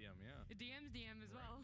I mean, I think at his stage of his career, right, he's a veteran player. If he's given the opportunity to become a captain, he's talked to a lot of players. I think that's just what you have to do, right? Like when the roster changing season comes around, you gotta be proactive, because if you're not proactive, then other people that are proactive, they're gonna steal your players away from you. So he was very aggressive about it from what he was saying, and I think that's what you need to do. I think he put himself together. Damn fine roster. Looks pretty good to me. It's definitely been working out for them. Obviously, their series yesterday, maybe it went or not as easy as they were expecting it to be up against Heroic, just because of what people perceive as a regional difference. But they were able to put up a fight. They were able to prevail. And coming in today, is that exhaustion a potential factor, Ray? You have a long best of 3 yesterday. You've got to reset and try and prepare yourself for another one today. Judging from having talked to pros and them saying like the extent of how much they scrim or practice or prepare, I feel like they can handle one best of 3 a day. I think they got it. It's the fact that, you know, the games are going an hour plus. Yeah, they are, but it's like the games are good. I think they're feeling good, especially since in that best of 3, right, you lose the first game and then you win the next 2. So it's sort of like, okay, well, we figured out the little kinks there, and then we found something that really works for us. They were flexing that TRBLADE. They seemed a lot stronger. Me and Fear weren't a massive fan of one of their drafts, but then they just simply overwhelmed them. The no stun draft. Yeah, and then they just was like, well, we're just gonna outplay you, right? In this extreme showing of skill, they've got to be feeling good. I can't imagine that they're like tired or like fatigued at this point. They're probably excited. Yeah, I think so. Teams and players have always talked about how they love to get back out there. They want to keep proving themselves. They go, okay, we go 3 games in a best of 3. The next thing we want to prove is that we can come in and we can 2-0 them as well. But it's been a journey for PARIV. Let's have a look back at how long it's taken them to get here. When we come into a tournament, the only way is to win. There is no like, we come just to play some games. No, we're coming here to win. Even though like we're a kind of new team, I think we're strong individual players and just good teammates. Our goal as a team is just to be as good as we can be and like to win as much as we can win and like learn as much as we can learn and just to try to become a really good, maybe best team in the world. Our players are really good. We're all in the high ranks. We're really playing Dota for a long time, so we have like a bag of knowledge. I think this is what gives us a way to be here among the best teams. I think to win a Tier 1 tournament, especially, it's like the first blast in Dota, right? So it's gonna be like, it's gonna be awesome, I would say. Yeah, it's already shaping up to be an awesome tournament, but no one there. He wants the prestige to be able to say that he won the first Blast Slam here with his team on PARIV. I don't blame him, and something that's garnering them a lot of success right now that other teams haven't really been able to find is the offlane TRBLADE. It's something that we've seen teams try in other tournaments, this tournament as well, but DM is making it work for him. Yeah, I mean, he definitely is. This is one of the heroes that have been mainly played as a carry at this tournament. Has not won a single game so far as a carry, but in the offlane position, it hasn't lost a game yet. And 2 of those 3 games were by DM. We'll see some of the strengths of what this offlane TRBLADE can bring to a game in this clip here. We'll notice like there's a fight here where it doesn't look so good, where Storm just goes in, gets out a little bit, but they've already lost 2 heroes. Then you see Crystallis run and get lassoed. Okay, this fight's a disaster, right? But the benefit of this offlane TRBLADE is you do have that pipe right there. You drop it down, you save him. You can also use Sunder defensively to keep your carry alive. And this fight just turns on its head there just because of like what this offlane TRBLADE can bring to the table. Yeah, people forget, T, that you can use Sunder on your teammates. You know, you can actually save people. You don't have to use it aggressively all the time. Yeah, I mean, that's the thing, right? That's why we prefer, you know, Freya and I don't know about yourself. Do you like the... we'll get there in a second. But anyway, I assume it's a yes. But I feel like everyone here should be enjoying offlane TRBLADE, but it's like everything that Freya just mentioned, that's what you want. You want the reflection spam. You want the positional advantage of the Sunders that you're mentioning that you don't see as often from carry, because do you really want to lose your life on a carry? Yeah. I was surprised coming into Blast that we had so many carry TRBLADEs, especially when offlane TRBLADE was, you know, breaking the high ranked, you know, pub scene. But they faltered. Most of them also now eliminated, and the teams that want to play offlane TRBLADE are doing well. So I think that is going to be a hotly contested hero in this series. Yeah, I really love the TRBLADE too. I love it. I think it's great fun. I love seeing a carrier, a hero that's conventionally been in one role forever, be moved somewhere else. I think it's super cool. And I loved as well in that exact game from the clip that we watched. That's the one where I think he was laning against the Slark as well in lane. It's like, okay, you first pick your TRBLADE, you show your hero. The enemy has the ability to counterpick your lane, and they still lose that lane because your TRBLADE is able to deal out so much harassment with his 4 due to that reflection. And then you get your meta, and it's like, okay, well, I'm denying everything from you. I'm going to potentially kill you. It's just awesome to to see. It's super cool, and they perform it really well. And to be able to be in that position and have a winning lane, which is then going to enable your other players, especially like No One, who's always dumpsters mid lane. It's just cool. I love it. Big fan. TRblade, woo! All right, so we're loving what they're cooking up in the off lane. They're obviously No One. He's been around for so long. People love to praise him. But the other core that we want to talk about is the carry, or at least not talk about, but talk to. Chrysalis, thank you so much for joining me this morning. You guys are facing up against Liquid, obviously a tough opponent. But what do you think is your strengths as a roster on PARIV over Liquid? I feel like when it comes to Liquid, we're kind of actually similar teams in a way because we both tend to want to like play really fast and on tempo. So you know, I'd say we like both have like strengths that go up against each other, which will be probably fun to watch. I'm looking forward to it. It's going to be a very chaotic game. Is that what you're hoping for? Maybe a lot of big team fights? Yeah, it felt like last times we played them, usually it would be like game over in 10 minutes for either side. So, you know, we'll see where we go today. All right, I look forward to that. But for the team of PARIV itself, do you feel like you had to adjust a lot in how you played to fit into this roster, or everyone's making adjustments to get the results you are? I think everyone always has to like make some adjustments in the team that they're playing, just to make sure everyone is like able to do what they need to do. For me, that obviously goes the same, but it also goes for the rest of my teammates. It's just like everyone has to do something. But also it feels like in other ways it's like kind of natural because, you know, we start playing together in some qualifier and we just run through the whole qualifier with like no problem. And we haven't even had any practice to adapt to anyone else or anything like that. So it's like, it's a bit of both. Do you feel like you actually have more experience doing those qualifiers and that helped you a lot more when it comes to lands and getting into these tier 1 tournaments? Or are you like, we probably would have hit this stride in our team even without doing all those qualifiers? I feel like we probably would have hit it without, as well. I feel like we're good enough to do that, All right, well, we'll see if you're good enough to be able to take the series off of Liquid. But Chrysalis, thank you for joining me. Thank you for having me. It was nice to see his confidence, and he talked about it. They would have hit their stride either way. They're a team that he has full faith in, which, I mean, thank goodness for you definitely should be. But you're coming up against Liquid, and you've versed them before, not necessarily right here in Blast Slam, but with these rosters, they have gone up against each other in previous tournaments. And the results right there on our screens of these matchups. Yeah, I mean, I guess you do have some practice against them, of course. Not the biggest sample size ever. You did win one, so that is definitely good for you. But I think going into this one in particular, you're on a LAN environment here. The stakes are high, so that could change a little bit going into this one.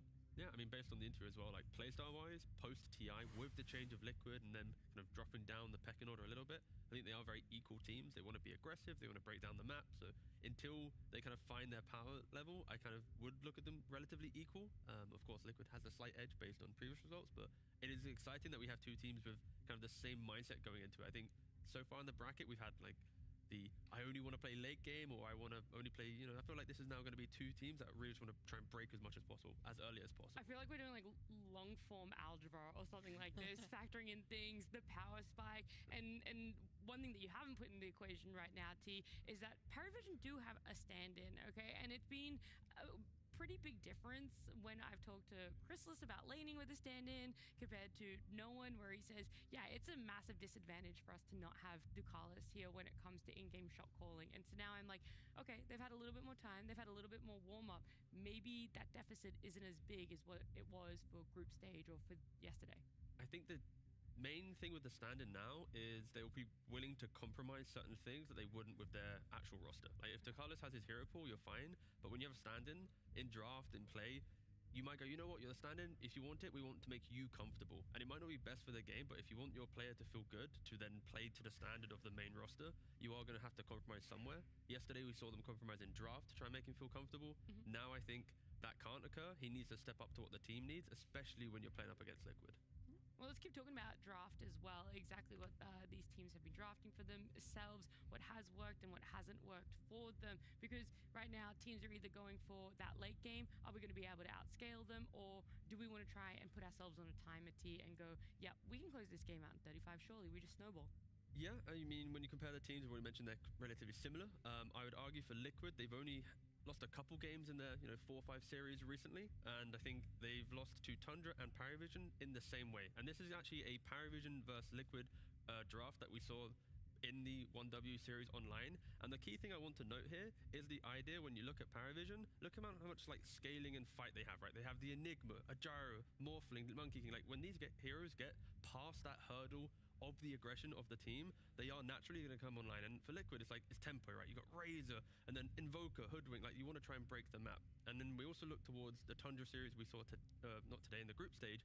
The way that Liquid lost was kind of the same logic. Their opponent has just the better scaling. Liquid doesn't execute on the aggression that we want to see from them, and they lose. But that's the only 2 times that we've seen Liquid lose in the last 4 series in their games, right? It's like that is the one philosophy. So I'm hoping PARIV keep that in mind, that in the draft they're looking for okay, what's that one hero that when we get past 35 minutes, you pop off and you do it? Is it a Tide? Is it an Enigma? Like what is that kind of one pressure point that Liquid has failed to play against in their, well, again, 2 out of 9 games that they've lost is only because of this kind of concept. Interesting.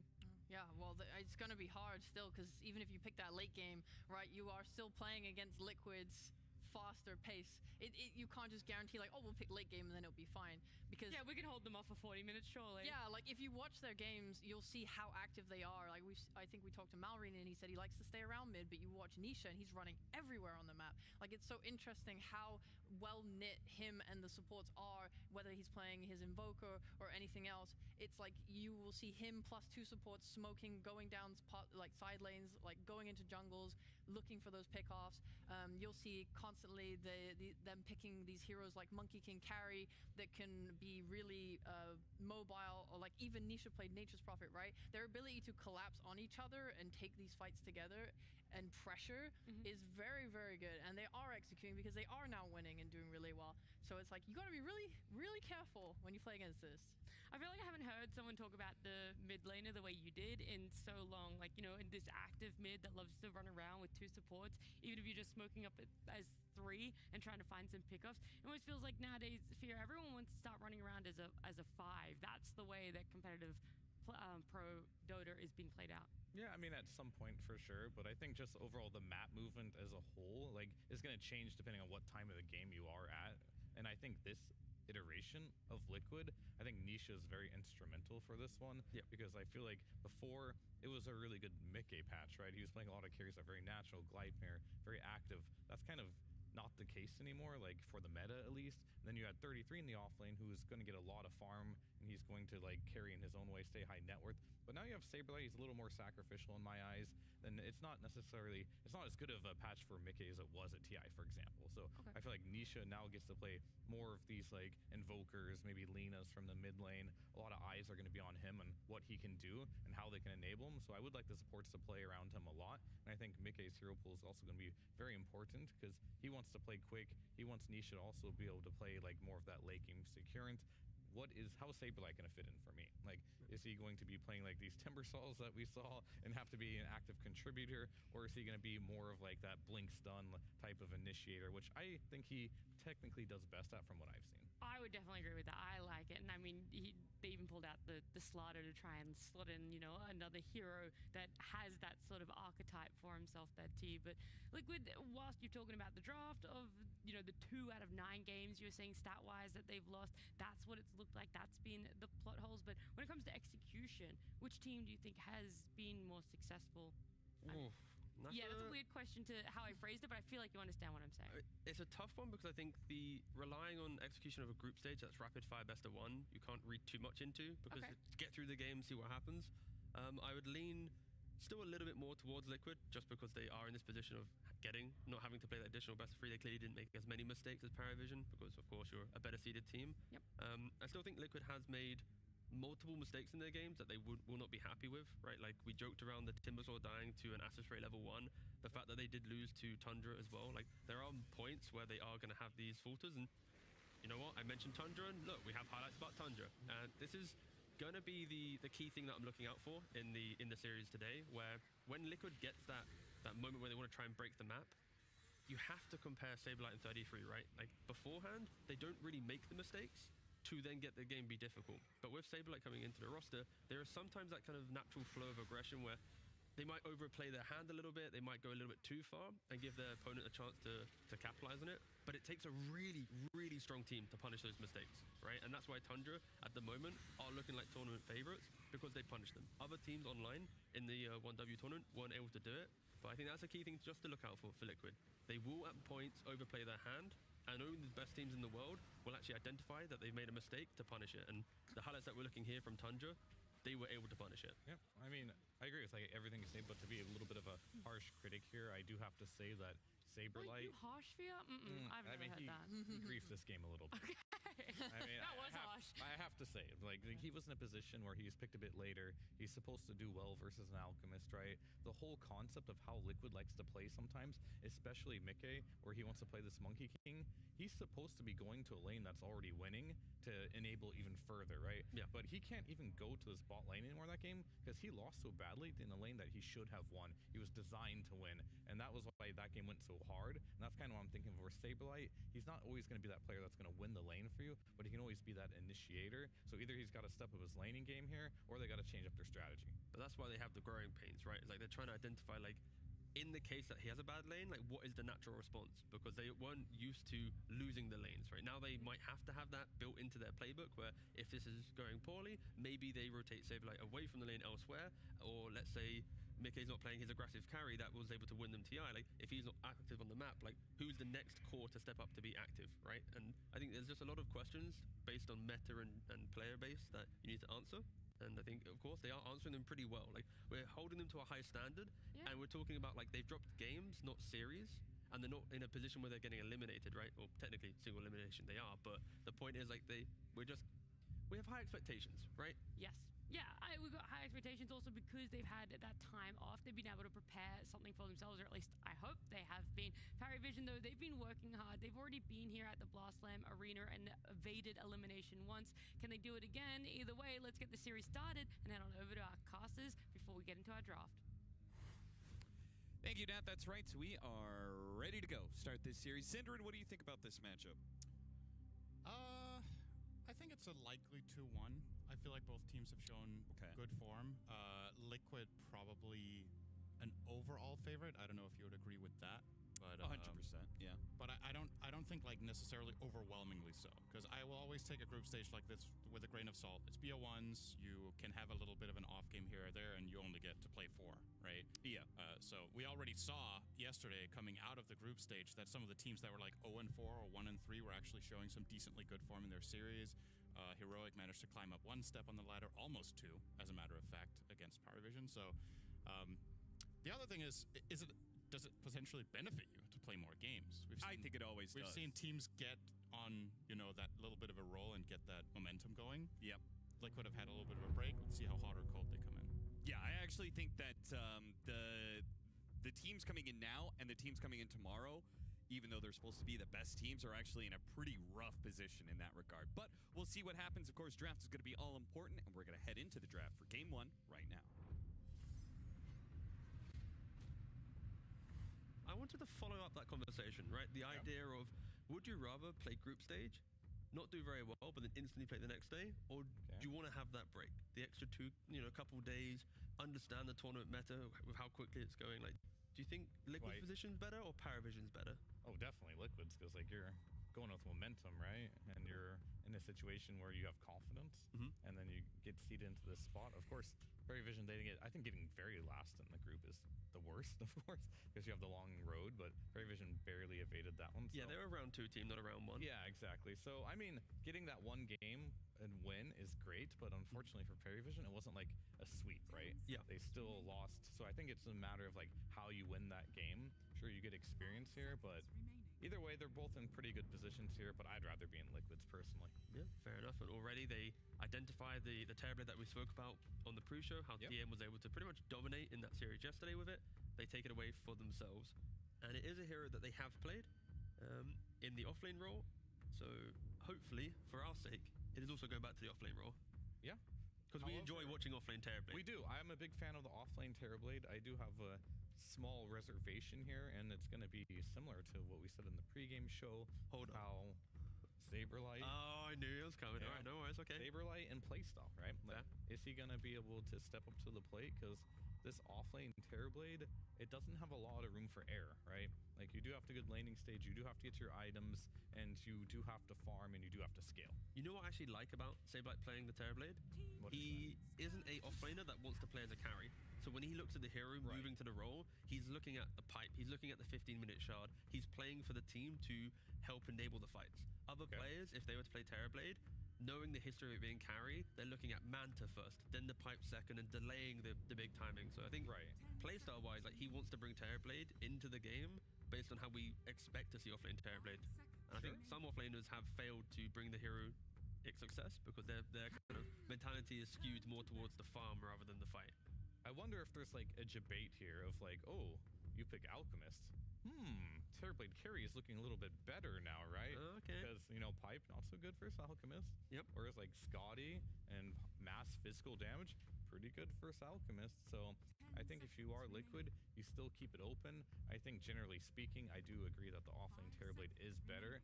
But if you do manage to give a carry TB an absolute free game and you ride it off, I think the hero still can be good. The issue that I had before is Terrorblade was playing as a carry, not into particularly good Terrorblade carry situations. So we'll have to see. I do agree with you on the fact that he does have the offlane mentality. The real question is going to be, does he know when to switch that off? Because there is a point in the game where you do have to start playing to your hero's strengths, right? You do buy the pipe, you do buy the shard, which, you know, carries by too as well, just too good right now. But at some point, this hero is going to be right-click damage. You can't just sit behind forever. Yeah, and also at least with Alchemist, it doesn't really get punished by Terrorblade, at least early on. So for PARIV, maybe their idea is to create that quicker game. Like, sure, the lane can be difficult based on the support that plays with Terrorblade, but you're going to go to jungle, and that jungle won't be invaded by a Terrorblade. Right? Terrorblade like plays around the tower, the jungle close to it, but he's not running in deep. So the farm efficiency of Alchemist will be pretty high, and the Shadow Demon now to pair with that, I'm expecting this Alch to enter the game relatively well with like Radiance Blink plus, you know, be it BKB or Orchid or whatever item he wants, but I'm expecting Alch to have a pretty good time in the early portion of this game. Yeah, he definitely should. Shadow Demon, great with Alchemist all around. Of course, you have the stacks, you have the save, you have a way to lock heroes down so Alchemist can just right-click them, and illusions aren't so bad either, so these heroes have great synergy right now.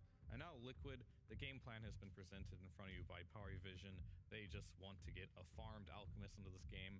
They're setting up for this mid-late game timing here, and if you don't do well in the laning stage, that could come very quickly. Yeah, and now the Ogre as well. Yeah, I like it. Just strong lane, nothing too crazy. You want to be able to use that twin gate and create those opportunities early on. Ogre is one of the strongest supports at doing it. It had, you know, 70+ win rate in multiple tournaments coming into Blast Slam. It is that fact that you hit level 2 in lane, you then have 3 skill points to utilize, 2 points Ignite, 1 point Fire Blast. You then bully the offlaner, use the twin gate, bully the carry. You do so much within the first like 6 minutes of the game. I definitely like the insane respect there on the Jakiro ban as well. I think we're watching their game versus Gaming Gladiators, right? It's like, why'd they pick Jakiro? Like, all they saw was one hero, which I think was actually Alchemist. And it's like, how is Jakiro good versus that? But it's just Insania. I think that's a hero he likes to play. He'll replace it here with that Ogre. And this is one of those heroes that you talked about that could pair incredibly well with the Terrorblade. If you get caught in a bramble, all of a sudden you get Reflection on you, a Blood Grenade, he pops meta, you're probably dead. Yeah, and it's Liquid have just set the statement of we want to win our lanes here, right? Like Terrorblade is a lane winner, Ogre a lane winner, Dark Willow lane winner. And PARIV, they have, again, okay for now, but they're not really fighting into lane at the moment. We'll see which direction they want to take with their, you know, their next 2 picks.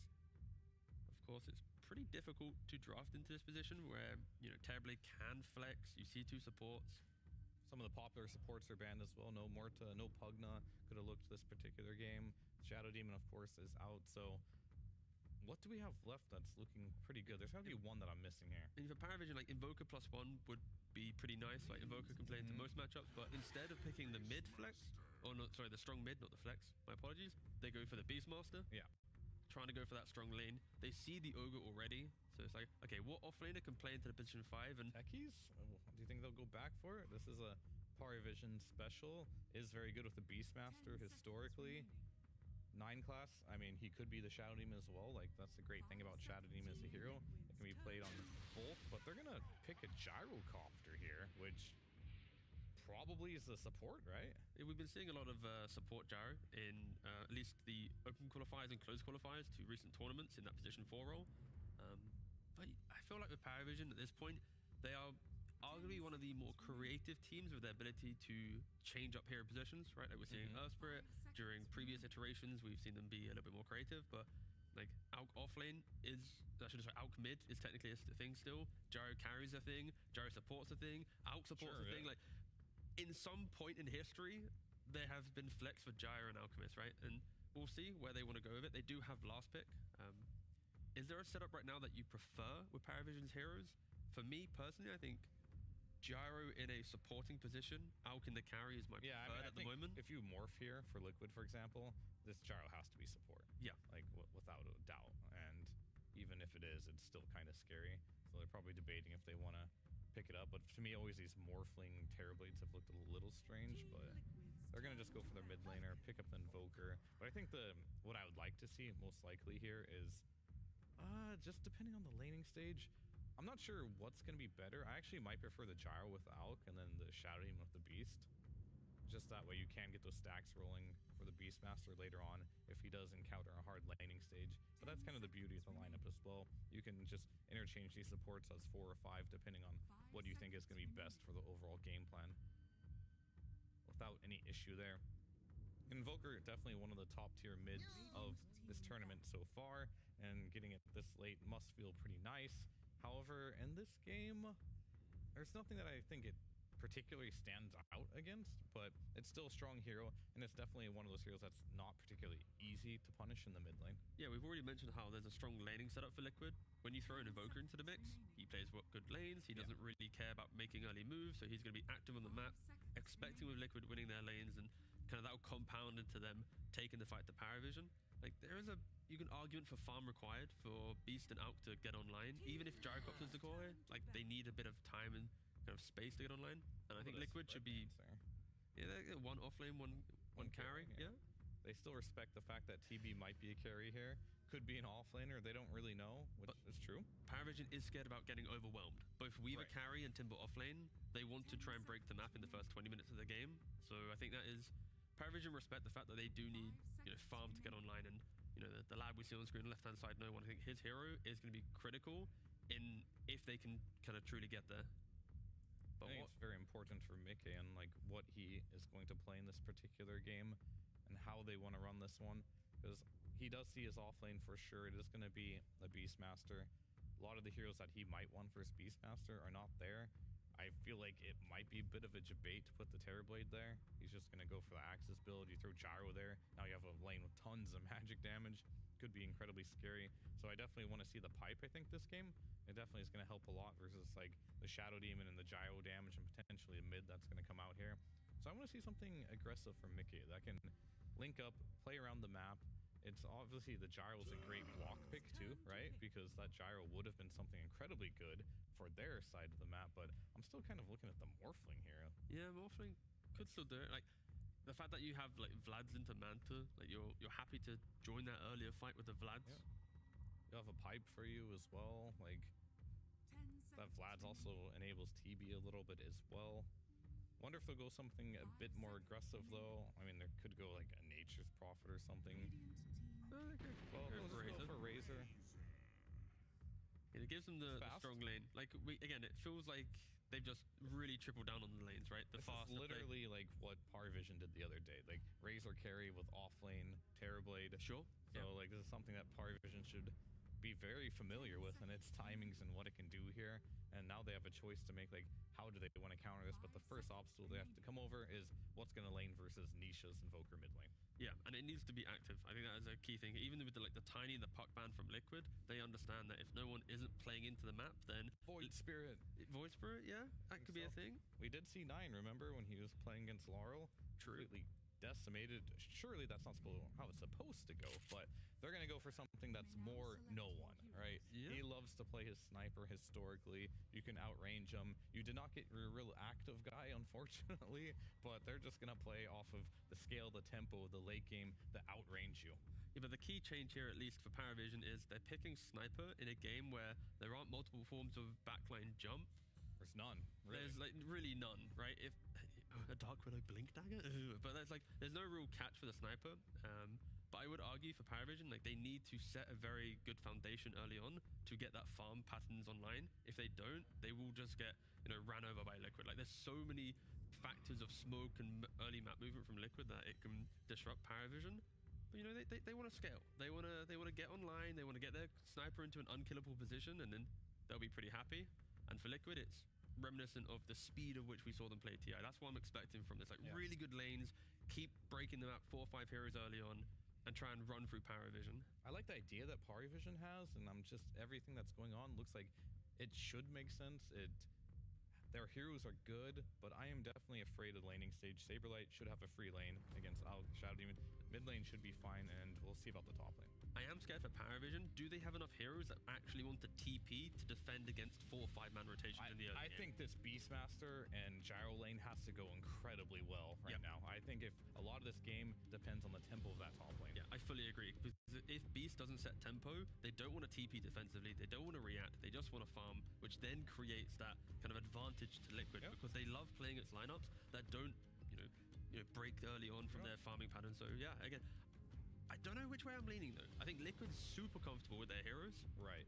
But the way in which Liquid has lost games recently is against this style of infinite scaling from, I say infinite. Yeah. I think there's going to be a few critical plays in the early game that are going to determine how this game goes, or a few critical plays in the ultra late game that'll determine this game.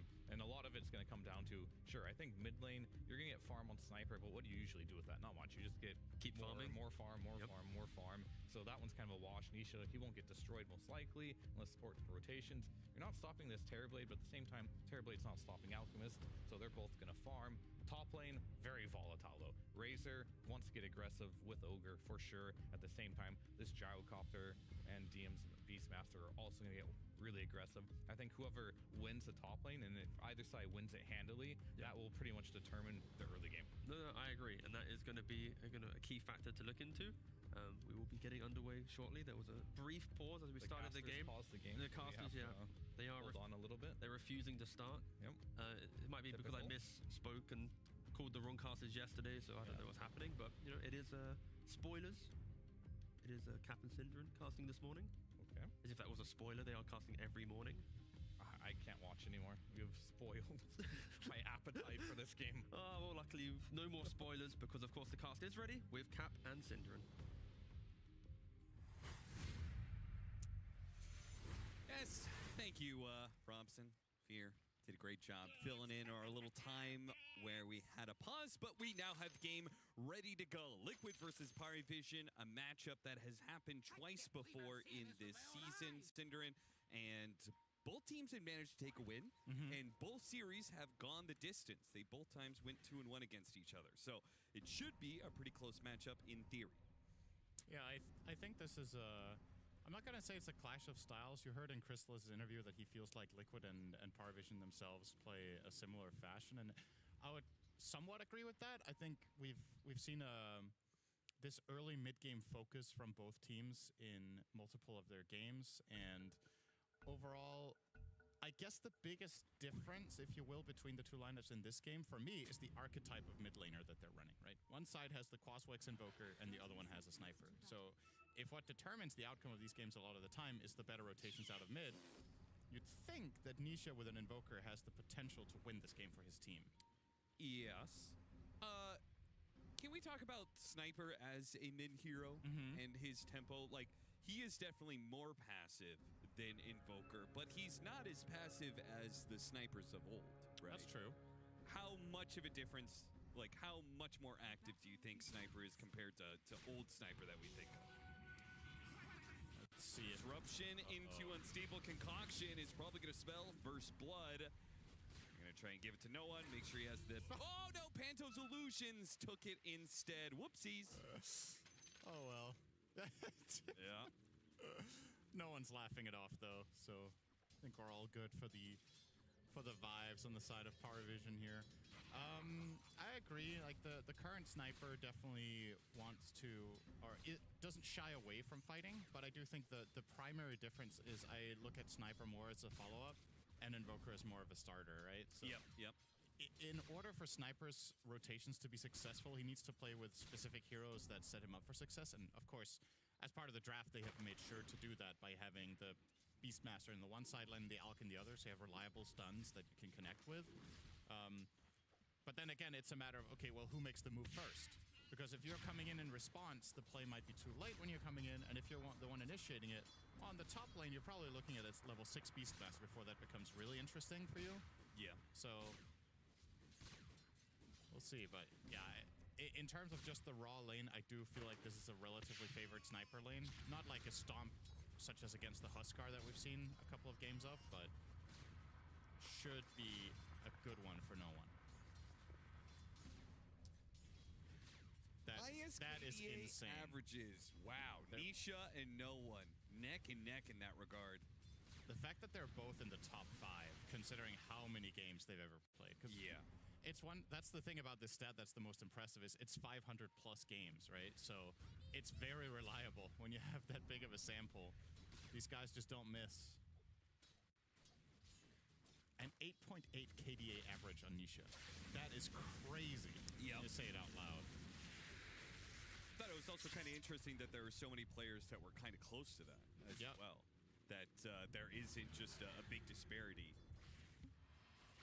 Because, you know, there's something to be said for, like, play styles and, you know, how different teams can maybe enable their mid laners more, but it seems like almost like there is a cap in some ways of, like, how the best you can do.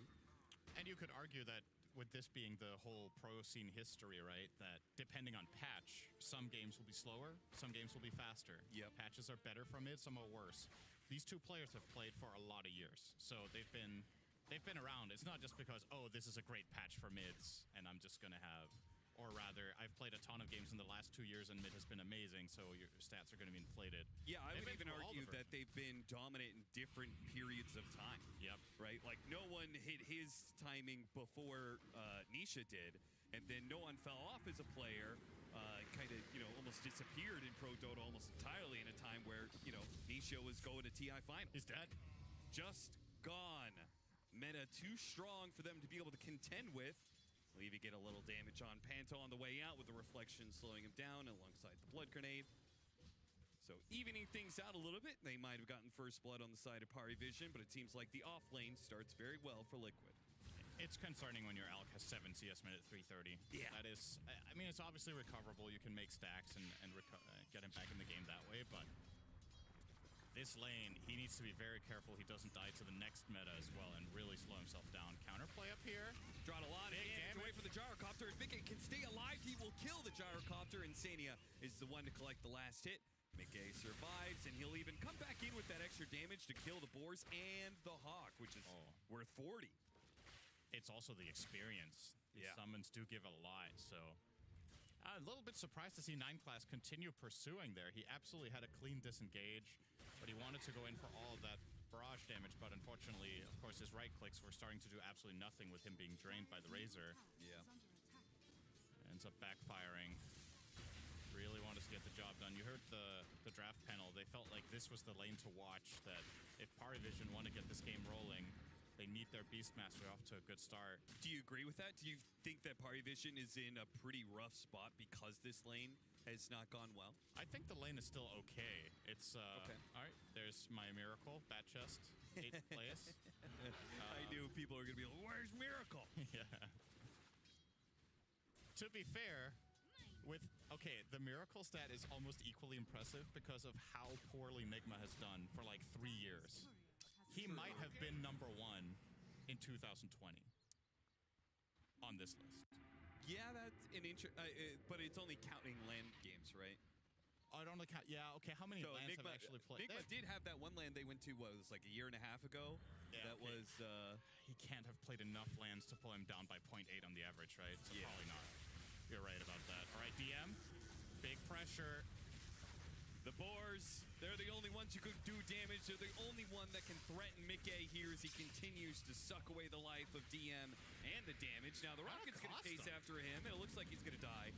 So, they do manage to get a return kill, but the Razor continues to get more and more experience. The Beastmaster struggles. I still think all things considered, this top lane has not gone that poorly for PARIV, to be honest. It's Razor Ogre. That lane is absolutely ridiculously strong against melee offlaners. So the fact that DM is 21 and 9, he has more denies than the Razor by quite a big margin. So if anything, Liquid needed the kills. Yeah. They're neck and neck on net worth, the two of them. I think this is good enough. Here we go again. Can't pursue, though. 9class will cover. What do you make of the gyro pick? Is there something I'm missing that made this an obvious gyro pick in this draft? I didn't really... I think they wanted the flex. Because in the matchup, Saberlight, looks like he's got Panto. Best Panto could do is survive to get up to the high ground and a miss, but it does not. So get another kill. No one gonna show up to this top lane. Kills the Razor. Might try and kill Insania as well. Oh yeah. He gets that with the shrapnel. And now he's gonna be slowed down by the blood grenade. Not looking good for him. The tornado does manage to sidestep that one. Goes for the neutral creep. Denied, but he can't get it in time. Boxy gets the last hit instead. Nice detail there from Boxy as well. He aggroed away the big Satyr to make sure that... I actually think no one might have suicided there if not for that play. He would have died to the neutral, so nicely done. Did just get a little tidbit from Knoxville. In 2020, Miracle was 8.03. So basically the exact same. Yeah. Which makes sense because they've not played many lands in the last few years, as you mentioned. But yeah, if anything, we'll see what happens at ESL1 Bangkok. True. We'll see Nigma at some lands. See if they can step up their game when they need it.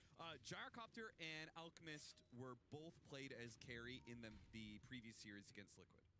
So I think that might just be part of it, that they wanted the flex potential. I think they won the Gyrocopter game when he was played carry. I suppose... Or no, sorry. They won it as support because Chrysalis was playing Monkey Game. Right. So, because I'm just thinking, I'm a big fan of flex, and I understand why it's strong. But when you flex Gyro Alk, what are you accomplishing? Like, don't they have somewhat similar overlap with what heroes counter the two? Like, what benefit are you really gaining when you first pick the Alk and then you go into Gyro later in the draft? I think. Are you going to swap Alchemist to support and Gyro to carry because of what matchup exactly? Yeah, I mean, I would argue That's like what I don't get. The Alchemist is the worst laner against the Terrorblade because Terrorblade has such high armor, right? Whereas Gyrocopter's early magic damage could have been better here. But then you did it anyway. Still opted for the Alchemist, right? So what was the point of flex? Yeah, right. I'm with you on that. No one. Nice disruption coming out from Panto, but he is cornered. Yes, completely surrounded by heroes. Throws out a spiteful assassination against Insania and does manage to get the kill before he dies. So he collects some experience. He gets a little bit of gold. These illusions are nonsense. I mean, trading in that 3 versus 2 is honestly not that bad for him, but my goodness, is Saberlight far in this game on the offlane TP. Yeah. We've been talking about the carries in this game, but who's going to be the actual carry? It could just be him. He will be rushing the pipe as talked about by both panels, but there's oh, they're gonna sunder him. Oh no. The quick sunder kill. DM is gonna be able to get the roar off, but he's blocked in. Beautiful stuff, Saberlight. He's running the game right now. Gotta say, very impressive stuff. Great laning. The movement to mid and now top paying off. And you'd think in a game, if you're having this good of a start on the TB and you go for the pipe, he could still become a full-on carry. Yeah. Afterwards. Bloodlust, Alacrity. Both of these, you can throw them on him, you can throw them on Razor as you wish, depending on how the fight is shaping up. Plenty of potential there. Which means they should be very happy pushing this late game, because, I mean, I've seen enough Liquid Razor to know that, that they're pretty good at pushing 45, 50 minutes with that hero as well, so. 9class pinging a ward that isn't there because he got hit by a 2,000 range ignite, but it was because of a Terrorblade illusion scouting him, so they might end up wasting a bit of time and resources trying to remove a ward that isn't actually placed. It is really funny. What is it the multicast range is on Ignite? It feels obscene. Yeah, I actually don't remember how much. It's 1,400. Yeah. Okay. It's massive. It's weird when the cast range of the spell itself is 1,000. You'd think the multicast, if you do something and you do a little bit extra, the extra thing isn't better than the primary one. But yeah, I think it's because they buffed it because it ended up being so bad. Yeah. They're like, it felt like you would hit multicast, but you wouldn't hit any heroes because, Nobody's standing right next to each other. I guess one way you could have made it would be that Ogre throws 2 ignites at one target, and then anyone within 1,000 range of that target it will bounce to with the second one. Yeah, that would have been another way to do it. Nisha, this could be a big find. He doesn't have enough damage, though, I think. Yeah, it would, through Chemical Rage, that would definitely be a struggle. Still, though, he put some pressure. It's hoping to bait out a reaction, but it looks like Paravision actually didn't rotate any sort of protection for the Alk, so maybe a little bit of mission failed there for Nisha. He's hoping to find more, but immediately back to mid. And reassigning that pressure, it's going to cost him, though. Oh, yeah, you're stuck in the river against a gyrocopter. Not a great place to be. A beautiful ultimate from 9 class sets that kill up nicely. Gets a lot of damage on some of the other Liquid members. Parivision very healthy to push this tower. And that's such a feels-good kill because you know Invoker TP'd mid. So now you know he has to run. Yeah. And this is probably just it's 100% just a guaranteed tower. There's no way Liquid can defend this without their Invoker. They're going to try their best to throw out some spells, but okay, maybe I spoke too soon. Is this going to be enough? There's another wave coming in? Nah, this is a done deal. Yeah, too much stuff. The Helmet Dom with the Rally Skeletons, the Boars. Maybe they could get the deny. Nobody paid attention to the deny, huh?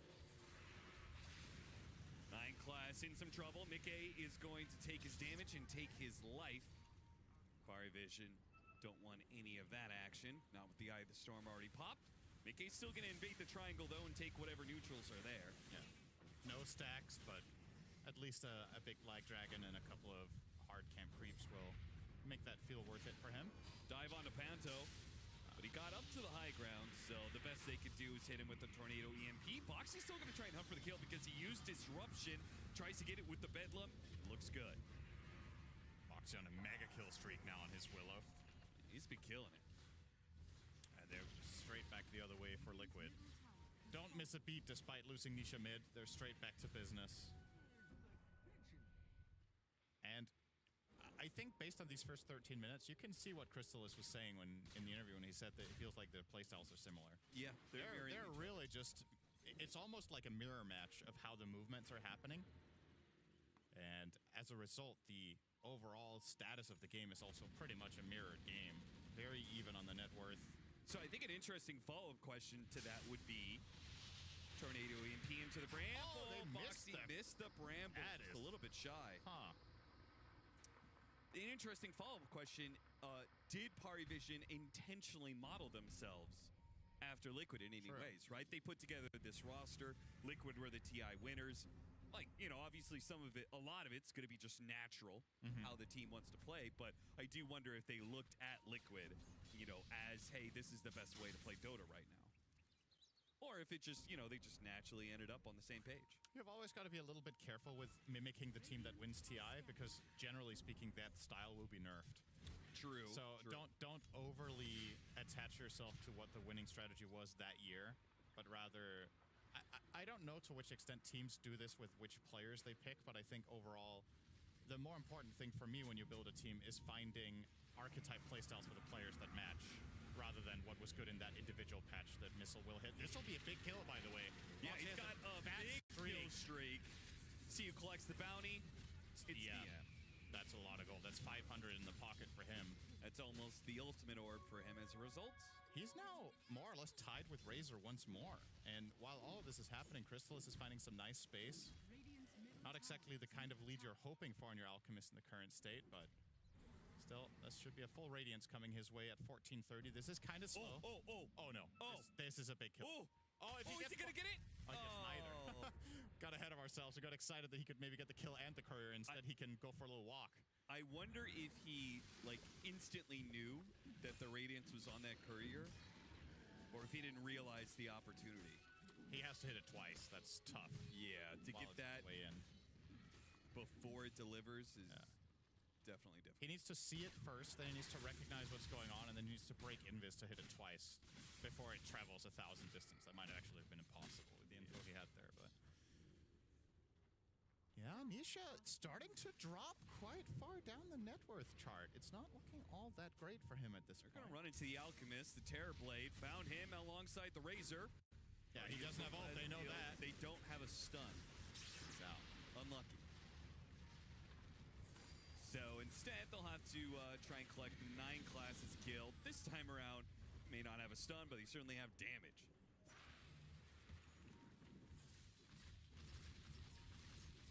Already the shard for Saberlight. Big time focus on farm now. Yep. And immediately starting to work on the Sanjin Yasha. So the same build we saw from DM yesterday, and the same build we saw at, I believe, Dream League. I don't remember who played it there. It's so funny how this shard seems to be kind of broken. Like, it's very, very strong, and yet carry TV is still bad. Like, how does that even work? The fact that, like, this... Because a big part of this, right, is it accelerates his farm so much by grabbing the shard that he can go from investing into a pipe but still have, like, Yeah, it's a tough kill. He's very tanky, but with this amount of heroes, you'd think they'll get through it, and they will. And it's a kill that is worth a little extra because you got the boars and you've got the helm of the Overlord creep. It almost feels like 2 kills, actually. Gold there going to Insania of all heroes with that situation. Nisha even tried to ensure it with the Sunstrike, but Insania was having none of it.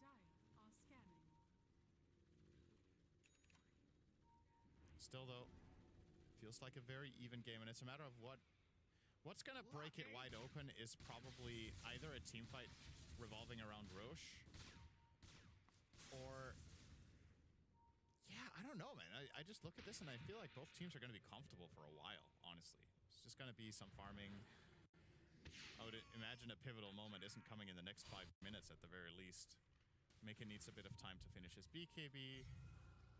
PARIVision will try to take some initiative here and maybe find a big kill, but what can they get out of it, you know? There's the top tier 1 tower and the mid tier 1 tower are gone.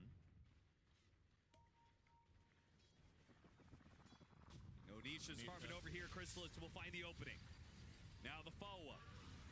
Nisha turns around, drops a meteor onto Chrysalis's head. Saberlight tries to keep Nisha alive with the pipe. The damage, the missile, it'll finish him off in the end. Chrysalis about half HP and still ready to go, so he'll take Boxy down as well. A 5-man sweep from PARIVision, pushing into the mid lane, overwhelms Liquid, and the numbers that they bring to help out Nisha just end up being more casualties added to the list. Exactly. That's one of those situations where PARIVision probably got more than they bargained for. They just got 3 kills instead of the 1 pick they could have found on the Invoker.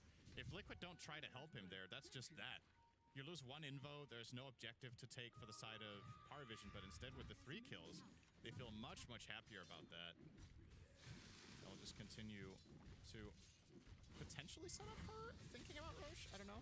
And, I mean, Saberlight did everything right in this situation, too. So, he gets in, he gets the full HP Sunder, he gets the pipe off. But Boxy can't really help enough. I believe Terrorize might have been on cooldown still. It was, so that was a key ability missing in that instance, and PARIVision very happily will take the 3 kills and run with it. Approaching the 20-minute mark, this is when Tormentors become interesting. Is there a shard here that's, like, insanely good for either team? I'm a big fan of the Bramble one on Willow, but she doesn't have Cursed Crown yet. I think Demonic Purge might actually be really good here because of look at all the Dispel, right? Reflection, Ignite, Cold Snap. Cleanse is sick. Bramble, there's a lot of stuff. I think that's definitely the one you're hoping for if you're PARIVision. Panto commits his life to try and get the ward, doesn't even lose it. Force that back, what a beautiful gyro ult. Assassination, not quite enough damage, pipe comes in. They will be able to back away, but Liquid did not get what they were hoping for out of this situation. And they expended a lot, too. Yeah. That's meta and pipe, so potentially the side of PARIVision could think about making a move here. Sure, you used Call Down, but I would gladly take that trade if I'm the Radiant. Call Down for pipe and meta. Look for more pressure out there. But they could also just chill and ensure that they get their Tormentor here. And let's see if they are lucky enough to get the Shadow Demon one. I do think that is the best here. The Gyro one can be nice, situationally. Doesn't really strike me as a great game for it, though. And it is... Oh, yes. Moore's Law in full effect. I don't actually know if that applies there. Oh, look at that. They just gave him some extra net worth for this incoming gank. It doesn't work out. Oh, that damage. Wow, look, that shard's insane. If he would have killed Boxy there, that would have been funny. DX. Seriously.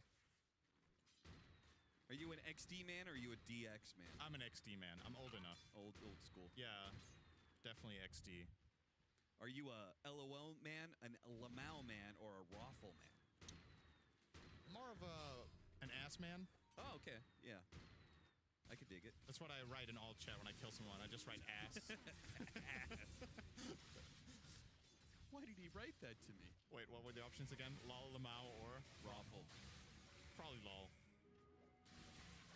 But of course, the mandatory part of writing either of those is that you're not actually laughing. No, that absolutely not. That is a requirement. Actually, writing haha is a lot more likely that you're laughing in real life than if you write lol. True. Really stands out. And the more ha's you put on, the more likely you're laughing. That is true. Kind of like the Seb of TI. They should make one with ha ha ha, and then you just keep laughing more the higher level battle pass you have. Rest in peace. Rest in peace to battle passes. Push coming in top from Liquid, but they're not really fully committed to this. They have 3 heroes hanging around, and Nisha will start going to work, but no Terrorblade around. And Ogre will also TP some bots. This is kind of a fake push, but it's working out really well. Just the two of them, they're letting him have it. Yeah, it's because PARIV does not want to give up this ground they have around the Roshan pit. Problem being is that they have not taken that offlane tower, so Liquid have equal control of this area of the map. In fact, I would almost argue they have better control if you're not playing with buybacks. Well, the outpost is a bit of a wild card here, right? Yeah. But depending on what angle Liquid find, the outpost TP can be hard to execute. If they're coming in from the left and they get a ground... Boxy breaks the smoke, straight up to the high ground. He goes with the Shadow Realm. He wants to get the vision to Mickey, and Mickey finds his mark. He managed to get the zap onto Chrysalis with his BKB, the full commitment. Disruption's going to buy a little bit of time, but Chrysalis still stuck here. A lot of damage. This damage is so slow. Eventually they get there, but Mickey almost dies for it. Oh, the missile's going to hurt. Missile's coming in, and the Ignite. Oh, Nisha heads up. He stays alive for now. Nineclass is hoping to be able to catch him. He came in through the side. Panto gets him in the end. He had 70 Shadow Poison stacks. Had even more on another hero. They took down 3. Now an assassination. Looks like no one in Panto. The long-range damage dealers came in and cleaned house. Nisha still playing for this one. Hit an EMP onto no one. And DM... they'll try and slow him down as well. Nice tornado, catching both of them. The Hawk hits the Invoker. Now the assassination as well. Or dead in the end on the side of Liquid. Not necessarily the outcome of that fight you would have imagined when the way it starts is Alchemist running in and getting full-on drained by Razor. But look at that damage from Sniper, completely unaccounted for. And still, despite being linked, Chrysalis' damage not bad. You know, a lot of this is just Radiance, just sitting around and surviving for so long and getting disrupted. Yep. I really like the way they structured that fight on the side of PARIV and handling the trouble that they were in, so... Well, I do believe Liquid will learn from that one. I think you gotta go on the Sniper, not the Alchemist. Yeah, I mean, it's kind of a damn it if you do, damn it if you don't, right? I think you have to get the link on the Alch, because are you really gonna find Sniper right now? Not so sure. Also highlighted there by the observers. Look at Shadow Demon's level. He's level 14. Oh, yeah, he... And now he has a Blink Dagger coming in. This might be Panto's best game of the tournament. He might have gotten solo experience on, like, that Invoker kill. You know, there's so many heroes behind him. Blink Dagger soon. Spots Chrysalis. Doesn't throw out the Terrorize. Now does. Nice sidestep. But Boxy, no one's in range. And blinked in. There's the assassination. So PARIV find a pick off on Liquid's side of the map now with the Aegis they're already rocking. This should be a guaranteed 2-2, right? Yeah, that's what I was thinking. Well, they're kind of somewhat splitting off. They're letting no one... Okay, they were just covering the bottom side, but they will return. Still, Beastmaster is showing mid. And Liquid's kind of defending. They don't have the Razor, but they still have 3 heroes here. Yeah. A bit of a game of chicken.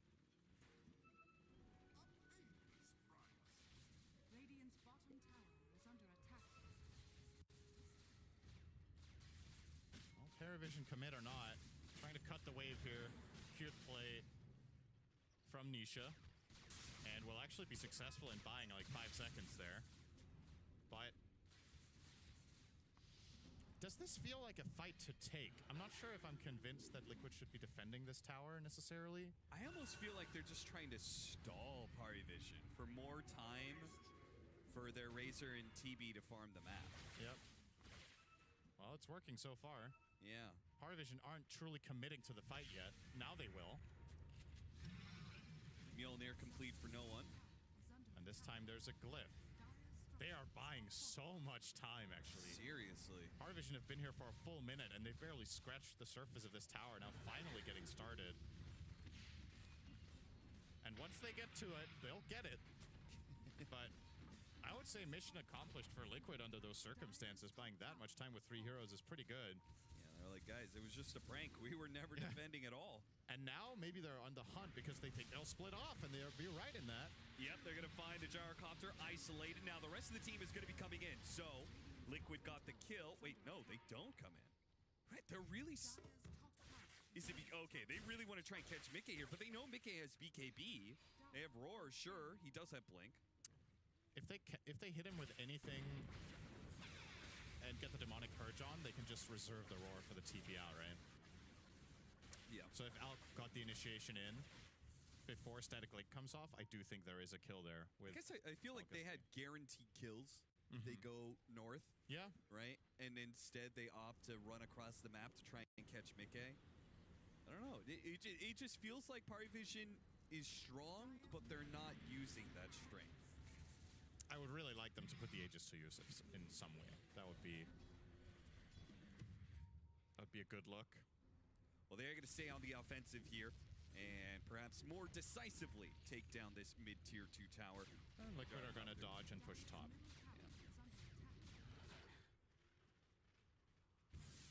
So similar to yesterday's build, we haven't really talked about this no one going for the Mjolnir, but this time he's going Pike second. Yesterday it was the BKB. Yeah. So seeing an opportunity here. All right, here we go. Push up to the high ground. See if they can get him. Insania. They're going to go for Insania. They are going to be diving in pretty deep to get this kill, though. A missile finishes them off. No immediate punish from Liquid. They TP in a bit too late to get any damage, really. Chrysalis takes a bit, but of course he has Chemical Rage, so he'll regen back up pretty nicely. Still has 50 seconds left on the Aegis. So that is going to be a tier 3 down. The Invoker's still trying to push this tier 2 at the top lane and take the Wisdom Rune. They're going to give up on lane of Barracks. Huh. Just like, really? I mean, they're going in now, but the Aegis is still up for a few more seconds. Mickey commits his BKB. Locks on to the gyrocopter. Got roared up, though. And now there's going to be a bit of a disengage. They want to catch no one, but no one is 4 steps away. And now Mickey's BKB is gone, and he's low HP with Assassination hitting him as well. Chrysalis, it can't quite commit to the kill. With his Aegis expiring in just a second here, Mickey is going to be allowed to leave. Dude, how much is this Gyro Shard actually doing? We were talking about the SD one being the one you wanted, but I'm getting second thoughts. Like, 9 classes damage output in these fights, those missiles, really, really valuable. We'll be looking to try to invade and steal the enemy wisdom, and he'd be right. It's still there, minute 29. Wow. And they didn't even lose their own. Yeah, Nisha didn't go for it. I thought Nisha was sticking around for that reason. He forgot to look at the clock. Yeah. Well, they lose a range barracks. Yeah. Definitely still a game that's within reach for Liquid, but it feels like it's been a while since they've had anything go their way. The trades that they're getting are not really favorable overall. Sure, they stalled and defended top as long as they could, but okay, this would be a big moment. No one. They've got him surrounded. Where can he hop to? Force Staff and Grenade can get him some distance. Oh, maybe Disruption. Dodges the Sunstrike. Can they commit the damage? Aurora's going to be used out. The Invoker on the high ground trying to put damage onto no one, but he's going through the Solar Crest, and he can't quite get him. No one survives with just 50 HP. A big moment indeed. Instead of a kill on a sniper, it's 2 core deaths on Liquid. Oh, that's such a good voice line. Cry some more. That is nasty. And this wasn't even perfect from no one. I think there was a way, and if he didn't pike the Razor but just turned around, force-staffed himself, and then grenaded, I think he's out even safer than that, but didn't need to be perfect because the team was there. And Sniper in 2024 apparently has 2,000 health right now, so he will survive that gank. Indeed, do. And it's time for high ground. For the PARIV side, they're going for this without their sniper, by the way. He's sitting all the way over at his own Ancients. Doesn't give a crap because Razor's dead. Yeah, So I mean, Razor's dead. Terrorblade showing bottom. They're saying Liquid, they want to stall out this game. Let's not let them do that. Is no one is no one close to his BKB or what? He's really close to his BKB. Okay, he has it coming in now. It's why he was farming up those neutrals. Pipe is going to protect against a lot of damage from the Dark Willow. Has to TP away. On the last little second there, the Shadow Realm, he will make it out. It does feel like they were going to get 2 lanes there if no one was a part of it. Yeah. I think his damage would have been enough to get at least the melee top, so can't say I love the fact that he was jungling during that. Of course, for overall gold efficiency, you are making more money, but like getting the racks there absolutely would have been a better outcome, I would say. But still, it's one of those situations where, yeah, it could have been better, but you're still very, very happy with how this looks at this point. Yeah. If they could somehow get the next Roche, this game should be in the bag. So that is the fight. Last holdout for Liquid, perhaps. Dust from 9 class doesn't quite reach. He saw the Ghost Walk.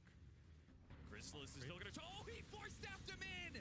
That's a nasty move from 9 class. Assassination, force-staff trying to get away, and Asunder will keep Nisha alive. But now Saberlight is low as a result of all this. Mickey comes charging in, sees the Lotus, not sure what to do about that. Starts draining the damage on a Chrysalis instead. He does have the shard, so he's keeping in range of Chrysalis despite the Primal Roar. Meanwhile, the back lines, they do have some damage being put onto no one who pops his BKB, starts poking down Boxy, and does manage to get that kill and shoots himself away. Liquid trying to catch up with him here. Saberlight's gonna blink for and start going after no one, but again, the disruption is keeping him alive. Nisha, he's gonna die to this instead. No one's staying up, and it's again, they have committed to this kill on the side. Oh, what is this?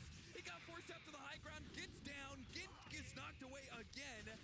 No one is just too damn tanky. They cannot kill this man.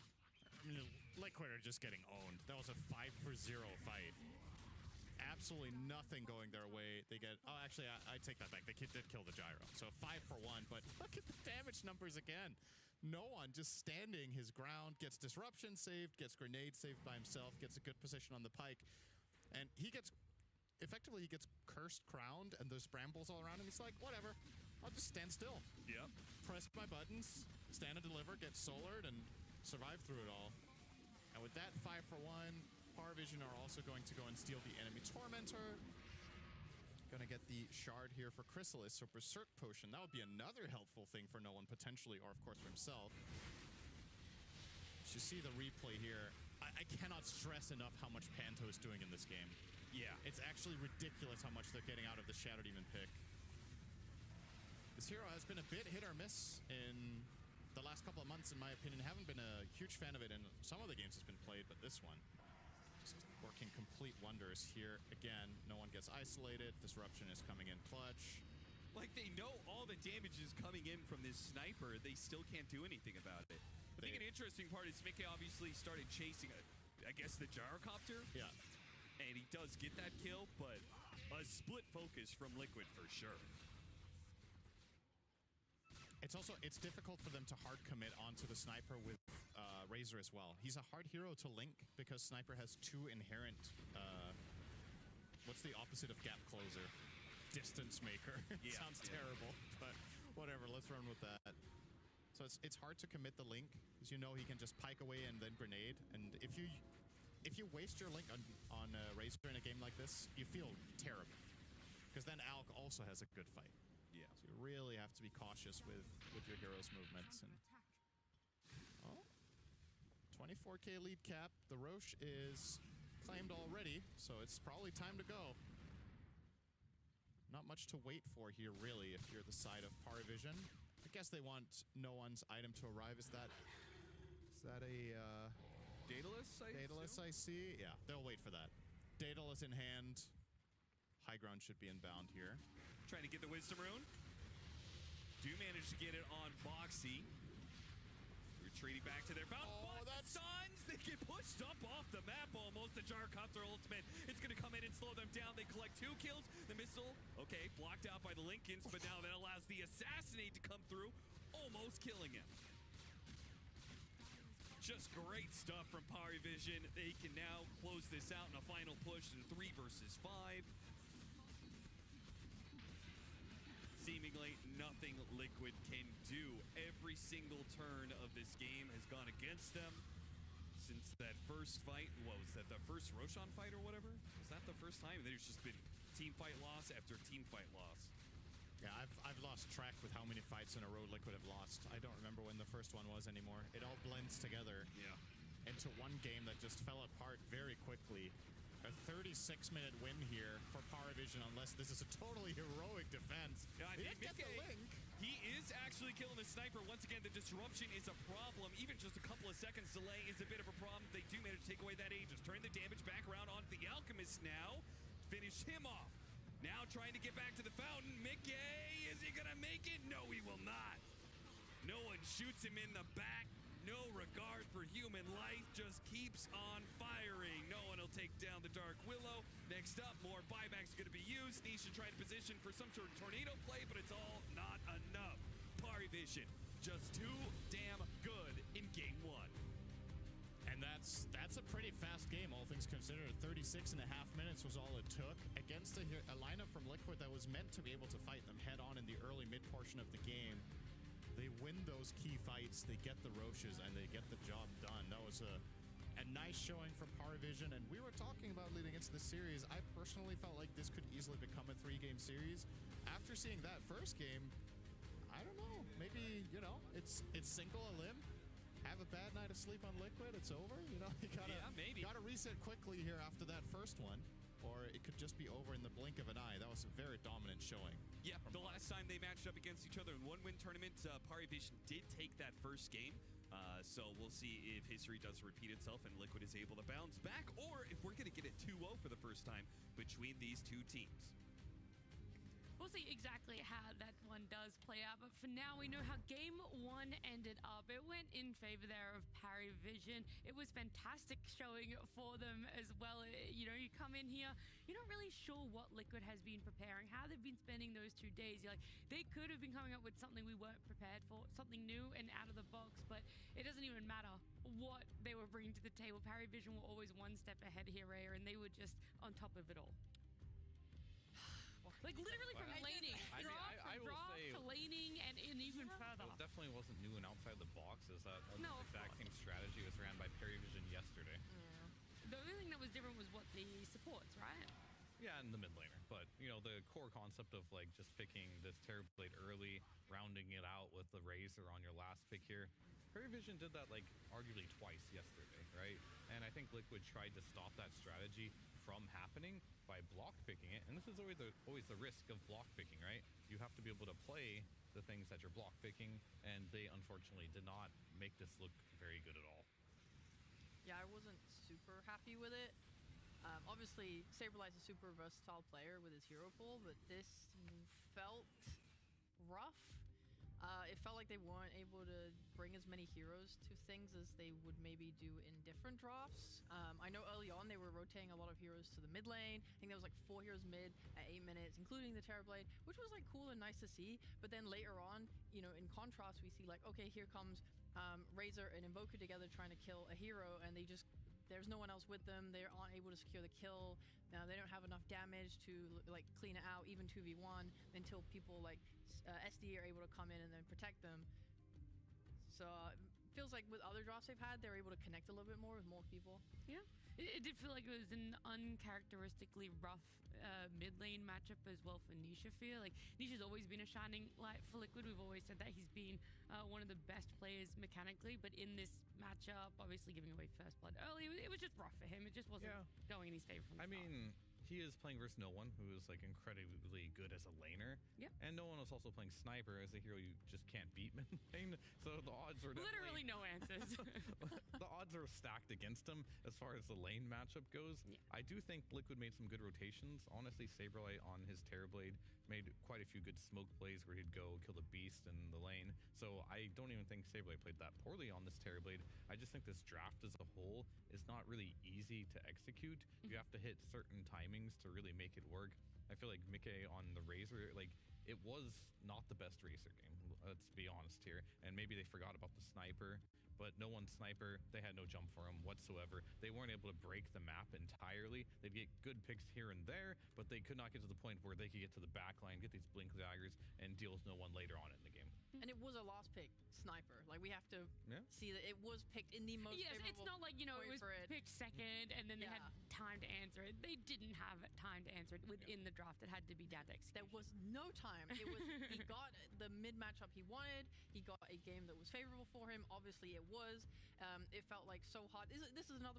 I have many problems with the Terrorblade in this draft, but you're like first picking it, right? So that's how you end up in the situation. You have to make the best of that. But it's like you're playing a hero that is not an initiator, isn't going to be buying a blink until later, right? He's rushing that pipe. In these fights, you have a sniper who essentially isn't threatened by an offlaner that can get and stick on him. He has that pike when someone like Razor is able to link him to get back. You have a Shadow Demon also backing you up. Like Willow's moves are less effective when Shadow Demon's able to buy something like a shard. And then on top of that, it's just like your mobile Razor is struggling against SD. Your sniper is able to get away, and then you just have no clothes, and he's just able to peep away and just kill everyone. Yep.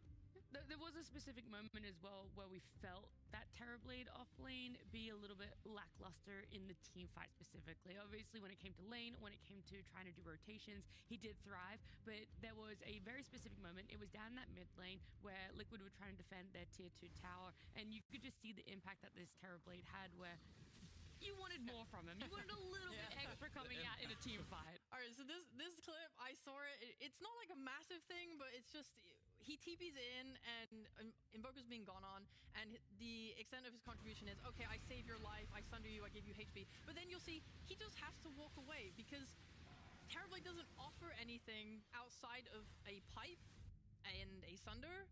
And then it's like, okay, well, he doesn't have a stun. He no longer has health to go in and use himself as a body for the Invoker, right? There's no real amount of damage coming from an offlane Terrorblade due to the way he itemizes. It's just very like, if you are running at the Terrorblade's team, he is not a very effective offlaner. Yeah. So what item timing do you feel that Terrorblade kind of comes back online or starts being more effective again for you? Or it's like if you're behind, that's when I think the problem, and she showed a good example of it as well, was the fact that you don't want to be retreating with a Terrorblade on your team. You want to be using that sunder so you can keep going forward, right? Like you want to be able to sunder your carry who's getting low, and he's like, oh, I can turn and now I can kill him. But that situation, he's using it very defensively.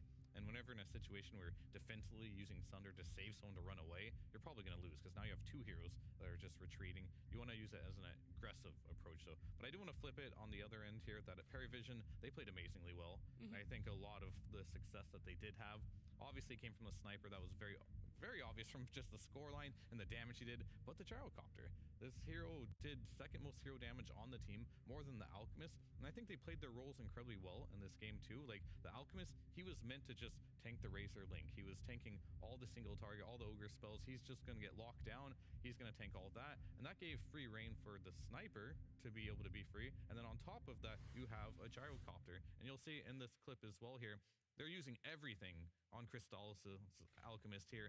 And meanwhile, Sniper, he's in the back lane, just peeping away at everything. And they don't even have the damage at this point. That's thanks to the Roars too. But Sniper, he's killing everyone on the back lane while they're desperately trying to get down this Alchemist. And same thing with his Gyrocopter. He's doing lots of damage too.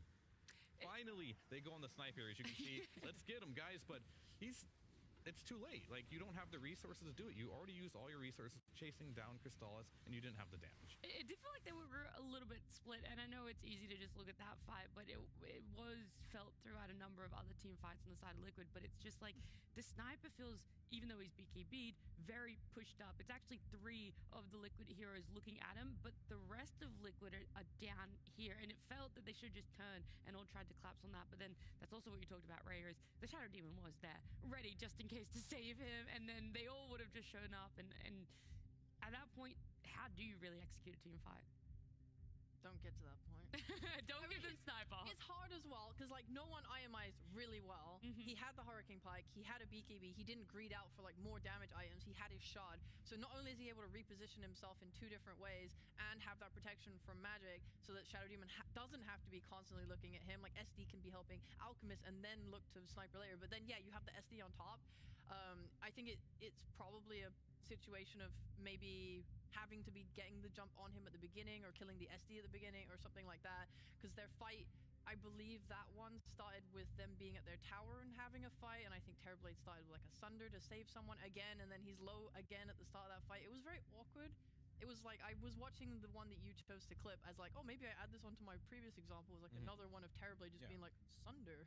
Okay, I'll be over here, guys.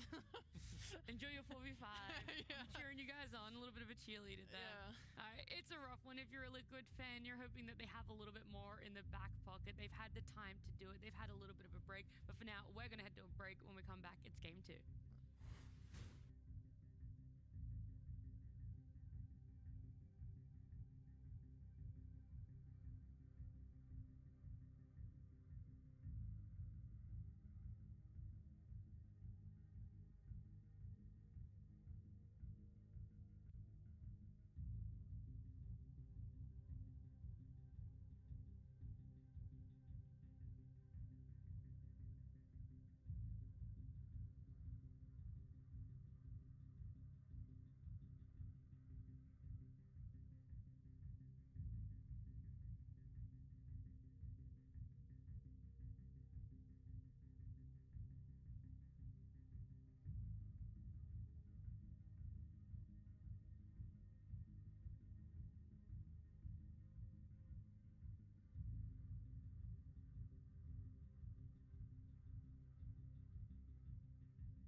against Liquid, our first best of 3 of the day. Game 1 already done, and the thing about the arena and where we are is just how close the players are. I mean, you see that transition. It really wasn't far for a cameraman to walk all the way to us, and you know, sometimes you get a little bit nervous, Freya, saying things when you know the players can hear you. Dude, it's like, especially when you're mates with them, I'm like, I don't want to stand here and be like, yeah, they lost that game. They fucked up so hard in this situation. Like, this was terrible. This looked awful. And they're just standing there looking at you like, are you really friends if you can't tell them that? I mean, no, but like, you don't want to hurt their feelings. It feels bad. I don't want to. I feel like there's a threshold of like you know, you're friends and you feel like you can't really flame them too much in Dota, and then you're really close friends and that's all you do is flame them.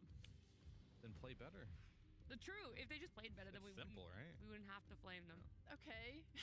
I mean, look, we asked Chrysalis, could we flame him, and he gave us the thumbs up. He said it's totally fine. Yeah. And then we asked, could we flame you if you lose, and he was slightly more hesitant, but still gave us a thumbs up. He was like, yeah, you could flame me. And I was like, okay, ask him that after he just lost the game. But he just won, so of course he feels good. I mean, there's nothing you can do or say to him that he probably won't say to himself that's worse. That was why should I make the voices uplifting and terrifying at the same time, Fear. We'll see, though, if 2 other people have the same sort of vibe about how great it is to have the players here. It's Outcasters, Cap and Sid. Well, now I know why Fear is so dead inside.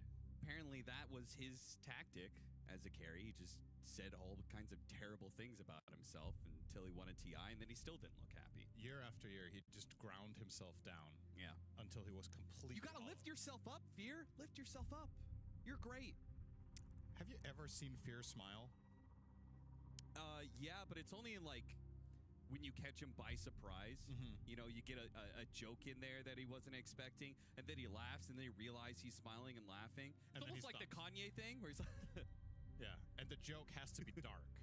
Yeah. That's why the darker it connects, you know? Otherwise, if it's just an uplifting, happy joke, it's just like, what are you talking about? True. All right, well, looking forward to Game 2. We were having a lot of conversation, actually. We were having our lunch and talking about the matchup, and I think we both agreed it is more likely that this is going to be a 2-0. Yeah, and you made the point that, because I was talking about, okay, there's the whole thing in this format. What's more powerful? Is it the momentum or the knowledge? Where the later teams that are further in the bracket will have more tape. But I think we're on the same page that compared to, say, Dota 3 or 4 years ago, that information is not as valuable because outdrafts don't happen at the same scale. The hero pools are deep enough. The heroes are more similar in terms of their archetype and the way you itemize, etc. So I agree. I think having more games is arguably a lot of the time going to be better. That doesn't mean that you want to sandbag the groups, because there's the guaranteed higher placement is already valuable, and for sure, if you're good enough, you're going to win anyway. So yeah, it's the game is won inside of the game, not the draft. The draft's kind of boring and it sucks. And here's the analyst for it. Give us a smile. Go on, I'm smile. really happy Go to on, be smile, here, smile. Do it. Other than that, we do have game number 2 going on now. Oh, you're so sad. Liquid versus PARIV. It's kind of a smile. A little. He's close. Off camera. Okay. Oh, now he's smiling. Thanks a lot. No, you have no proof. Well, we're here in the banning phase. Very exciting. We got rid of a bunch of heroes, but Terrorblade's still in. Will that be contested again, Fear, or are they going to give it up? Wait, which hero? Terrorblade? Yeah. Oh. I mean, I don't think it's ban-worthy, but like, we saw... It might be. I mean, maybe in the right hands. PARIV did pick it up twice within that first phase. And they did win both games. But that was a different team. Maybe Liquid have... Yes, that was against Heroic. To overcome it. Well, it makes me think they're afraid of it a little bit. So that might be that special something. So there's 2 ways you can do it, right? It's like this Terrorblade is going to be the meta of this series, and we're just going to take it. Whoever can get it, great. Or we just beat your Terrorblade, right? Yep. And now we're going to pick a hero that is innately good versus Terrorblade and Muerta. And do you want to take it? And if you don't take it, potentially later on, you have to ban it now, because we can still take it later on in the draft. Okay, well, I do like the fact that they've taken it, which means that they're confident, right? It would be It would be less cool if they didn't pick it and it just went ignored, and then they clearly don't believe it. But they do. Players have their headsets on now. We can talk as much trash as we want about how badly. God, that was so bad last game. Like, seriously, I could not believe it. All I want to see is Saber chat on his Dawnbreaker, but it's banned. Like, what is he meant to do now? all jokes aside, I do think this TRblade was pretty decent from Saberlight, just from a play perspective, Yes, right? He didn't do anything worthy of like being, wow, this is not his style. I will say though, from Liquid, even though everyone played their own individual hero fine, there was two issues that I saw that were pretty big. One was just like draft synergy. Their draft didn't make a lot of sense, got exploited by a 24 pick sniper. Any good draft will not have like that gotcha last pick against you. That means you're all in one basket there and too much. The other problem that I did see as well is team composition, like how these players like to play with each other. I feel like they weren't enabling each other in a way which we're used to seeing Liquid being enabled. I feel like Mickey wasn't really enabling Saberlight, nor vice versa. Nisha felt like he had no game whatsoever. I feel like this team is best when not only can Mickey get across the map and make things happen, but Nisha can join the fray too. So they need to find a way to avoid what happened in that last game where Nisha gets shut down in the laning stage. Saberlight's on a hero that is innately greedy, isn't going to make a lot of moves. And Mickey, well, he wants to make moves, he wants to make plays, but he doesn't really have a partner in this game to do it. So they need to like somehow make that cohesion between those three heroes or players work. I agree. I do want to give props to Saberlight's TB. I think one of my favorite moves that he did do was go to the mid lane and skirmish with his team there, and that brought him low on health. And then he instantly ran top with the supports, found Beastmaster there, and then sundered him, and then got the kill right after that. I thought that was a great use of like two fights in one, essentially. But then you look at the cooldown of it, right? It's over 100 seconds. You don't really have that utility for a bit. Then it becomes more of a farming game. So yeah, in the downtime, in the gaps, you want to see a little bit more. All right, so some adjustments are going to be made here for game number 2. The Alchemist and Beast are going to be out. Those are two heroes that PARIV did win with last game. Pugna was banned last game, so was Morta actually, but both of them are going to get into the game, prioritizing different heroes instead, and PARIV is still going for that Jakiro ban, which is something nobody has picked except for Insania, just the only Jakiro enjoyer currently. So just a little bit of a flavor of Team Liquid there that they're banning out there. And they're going to pick up the Chen. This hero, depending on the team, has been incredibly popular, with other teams completely ignored. And the Earth Spirit, this hero is just all across the board popular, generally put in that mid position, and sometimes just abused, really, notably by Huskar. That's been the big one that has been abusing it. So we'll see if they go ahead and make a lane change there. We've seen the Earth Spirit go to multiple lanes this tournament without success, I think, but they still try. Yeah, I don't think they're worried if the Earth Spirit gets countered mid, because they've shown that they are also willing to flex it off roll. Even if it isn't to success, it's still something that can be done. And PARIV seem to have their #1 priority be, let's give no one a good game, so we don't care what happens to other lanes. And Crystallis has shown he's like, fine, yeah, I'll tank that. Like, they put Spirit 5, he was on Drow, they got overrun by Timbersaw, and he was like, that's fine. And then he moved to the triangle and farmed back up. And for a while, their net worth did look so good again because no one had a great game as a result. So I think directly countering this here is not a, securement of making sure that you're winning the draft. Yeah, of course. And I do like the Jakiro, just to bring it up again. Looking back at Liquid's games, they have been playing it against things like the Beastmaster, against the Enchantress, against things with units. Like, they wanted to pick this Chen. I really like them taking it out just to kind of make their lives easier. Team Liquid's turn. Yeah, I don't hate it. And Liquid's going to pick up Tiny. This is a Nisha classic. There is a small possibility it could go elsewhere, but I think the tech for that, I mean, as long as Tiny's been around, he's been in almost every single position. But as of now, he looks like he's solidified in the mid lane. So Liquid not even looking to punish this Earth Spirit, but more so match its tempo. And we did see no one played the other day, and it honestly looked incredibly powerful. It looked so tanky to the point where they had a hard time killing him. But I think that's always been the issue with Tiny. Can you get to that point where your net worth is good enough to keep scaling into the game? I'm a massive fan of this Tiny pick. I think you bringing up no one playing it, yeah, he's looked great. The nice thing about it is the ability to just keep running forward and throwing people out of position. TB. Is it carry TB? Are we happy? That's good. No, I'm... Okay, I would be happier. I don't like Doom that much, personally. Right. I might be a little biased, but... I mean, how deep are we going down the hole here with just swapping lanes around? Can we have Mickey playing Dooms or Tinies. You know what I mean? I was happy. This is what I was about to say with the Tiny. I'm like, okay, cool. They're going to be aggressive. You're playing as a Chen Muerta, right? These heroes that are kind of like squishy and want to be playing backline with their saves and damage, and Tiny's going to be able to ruin that. But now you have no one to really follow up for a long time. Like Doom needs to farm his initial items and then get that blink to follow up. TB is not going to get that blink. Like at least on offlane, he's going like maybe pipe Sanjin Yasha potentially into a blink. Pugna's not going to be blinking. Like you have no follow up for your Tiny right now other than relying on just tossbacks into team and being like really set up in one place to get that pick off. Wow. Okay. I mean that hero is good versus Doom throughout the game and in the lane, but you have just seen that TRBLADE is going to be a carry, and TRBLADE hard counters Razor as a carry, so but they're not too worried about that matchup. I think for Liquid here, I think Mickey has to go through a transformation, essentially. Like, in my eyes, at TI, for example, he was the best carry at TI because the meta allowed him to be. Gleipnir, ranged heroes, semi-carries, perfectly his style. I think he's going to have to start suiting into being like this different type of carry. These TRBLADEs that are popular, Morphling, Dragonite, Alchemist, these are the meta right now. So he's going to have to find a way to overcome this because right now it's currently not his meta, but this could be his statement game. Being like, all right, I'm going to play the hard carry, TRBLADE. I'm going to make it happen. You guys are going to make space for me, Nisha. You're going to take the backseat on this one, and this is going to be the TRBLADE show. Are you worried about what Parry have? This ability to get a creep army on Chen, walk at towers. Like, who is defending towers on Liquid right now?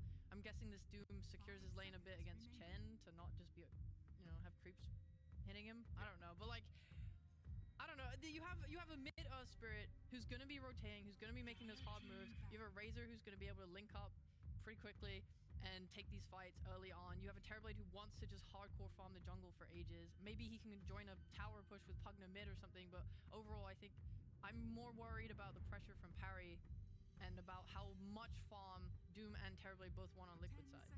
Oh, I'm definitely worried about the pressure from PARIVision as well, especially because Liquid is a team that generally likes to play fast, but they've got some pretty slow heroes right now. I'm also a little worried about the laning stage potentially as well, depending on what gets picked. I already know Razor should do fine against Doom. Boxy's hero is just, we don't know what it is, but we see a Bristleback ban, which makes me think one of these heroes potentially could be a Boxy hero. Is it the Doom? We've seen a position before.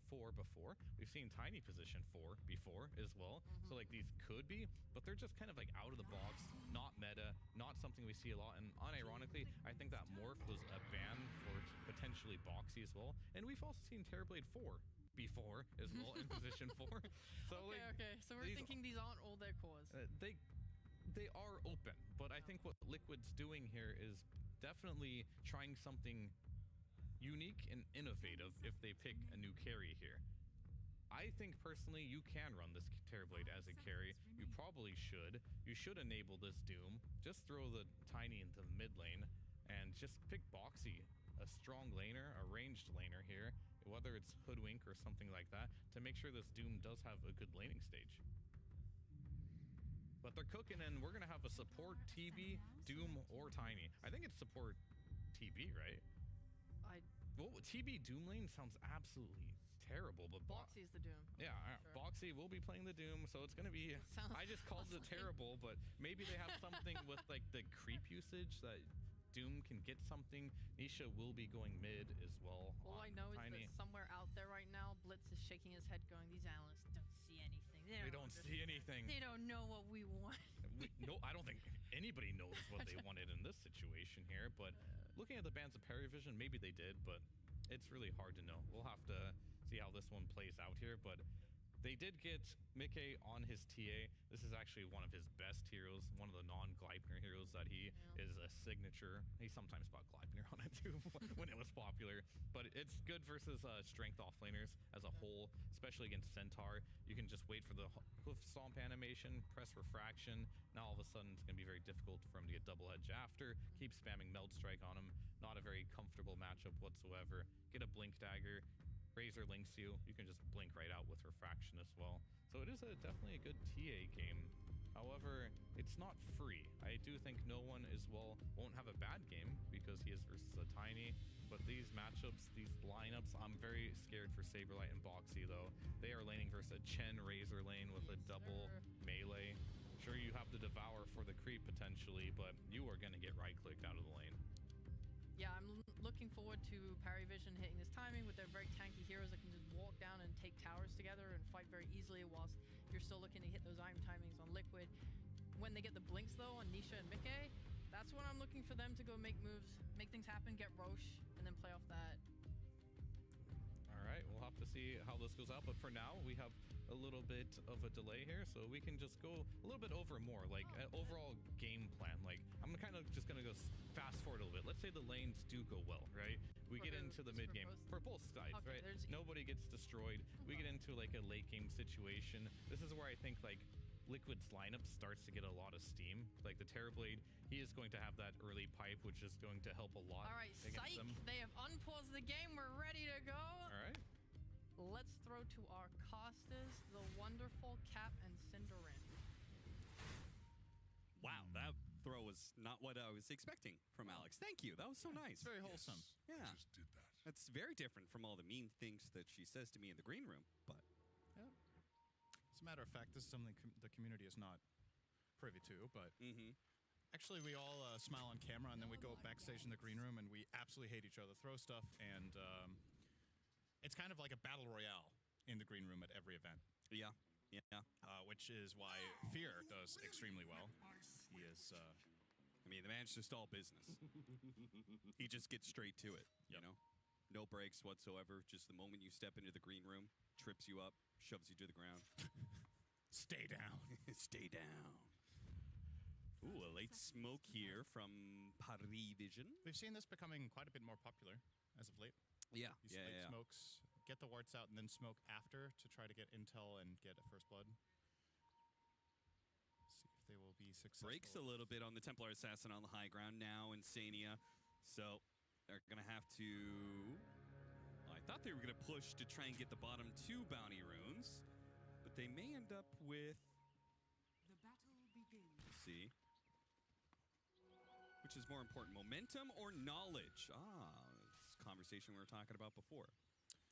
So we said that lately momentum, like the current era of Dota, that momentum and play and those sort of things are better than knowledge and draft compared to the older iterations of Dota. Have you seen this before? Yeah, he just straight up is just going to be eating every creep that the Chen creates. Yeah, but so he opted not to start with the mana burn one. He started with the yellow Hellbear.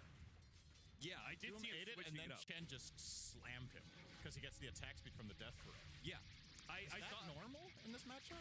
I think it is because I saw Panto specifically. He had the Satyr one, which everyone does, and then he did switch it over.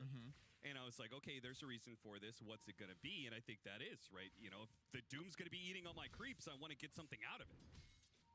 You could argue, I suppose the upside as well is you're giving him a garbage ability, right? Yes. So it's a mix, because the swiftness aura in this lane, having the attack speed is not that great, but if you ran the mana burn creep and you give that over to Doom, all of a sudden he has a mana burn against your Razor.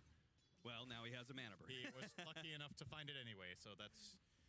Well, half of it is luck, the other half is not blocking the camp, as 9 class finds it level 1 kill onto the Pugna. Very unexpected. Got a dead shot into a stomp. Well played. Yep.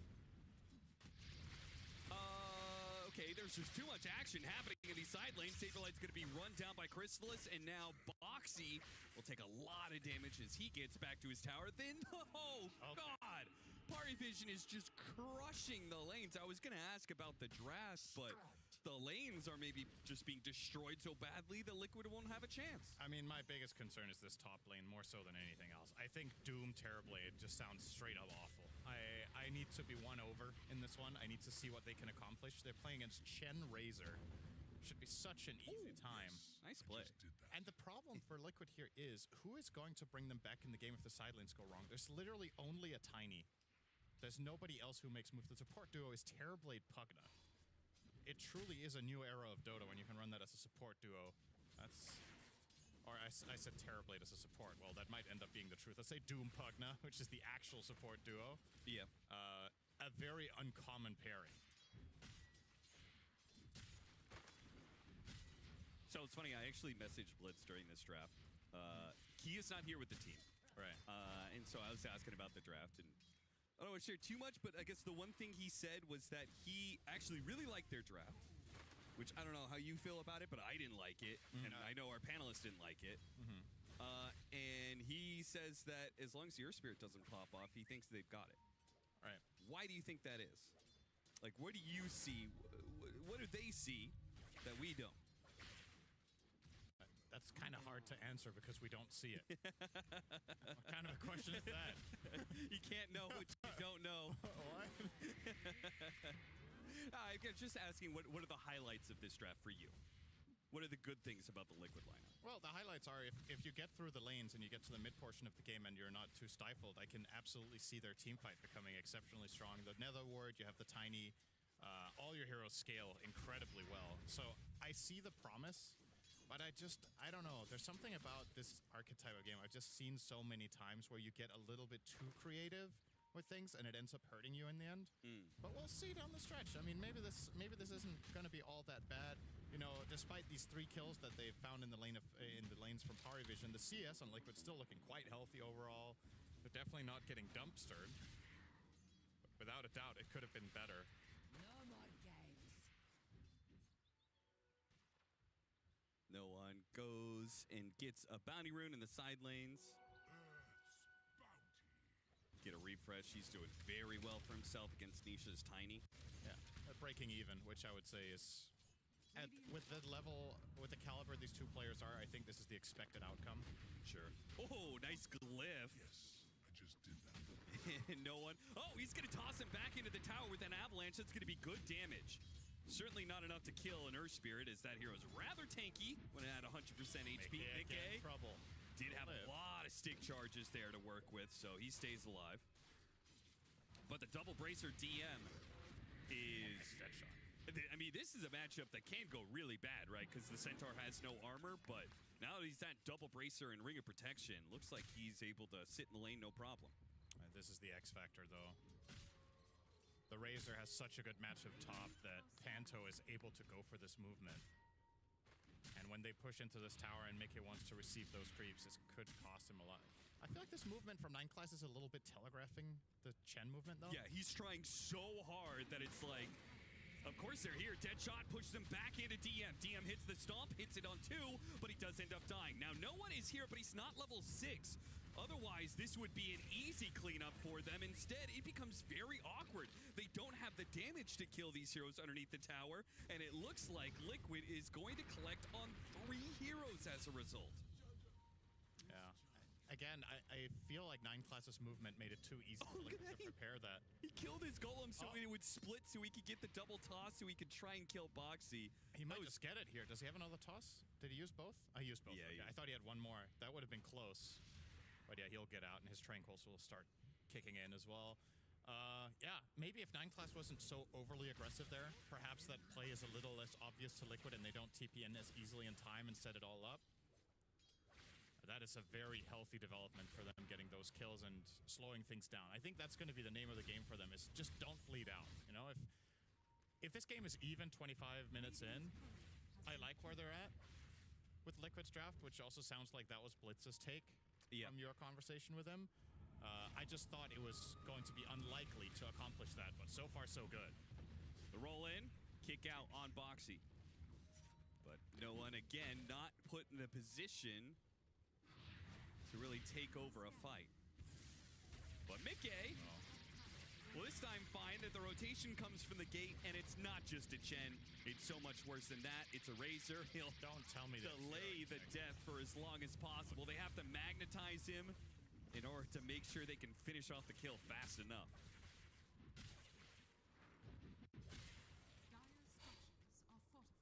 Well, they need to get back to this lane. Terrorblade is hitting the tower. He's 37-11, so his CS is actually very good, despite the fact that he was matched up against Razor, and obviously he died early in lane. Yeah. This is a relatively high-level Pugna here. Chrysalis. He came back to this lane to try and defend the tower, but it looks like it was not the right decision for them at all. Losing Razor's in there, carry now. Got a little greedy. This is why you see so many teams, they just, even if they're winning, they sack their safe lane tower in order to get the enemy's safe lane tower. If you try and get greedy and defend on it, you could give away a lot of your advantage. And 1 kill might just turn to 2 as Panto. Yeah, Nisha's going to join in on this rotation. Tosses over. And now it's a tower and 2 kills. Shadow Demon, Alchemist, Monkey King, Naga Siren. The only heroes with a higher pick rate and win rate than Pug.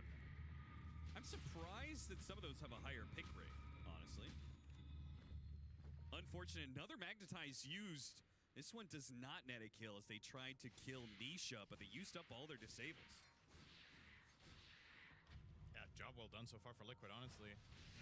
My biggest concerns are already starting to be dispelled here. 2K lead minute 9. The lanes, what had to go well has already happened, I think. We've seen a lot of games with, especially, so obviously PARIV when they're playing with Ducalis, their win rate with Chen is obscene. I think at Dream League they were like 10-1. Oh yeah.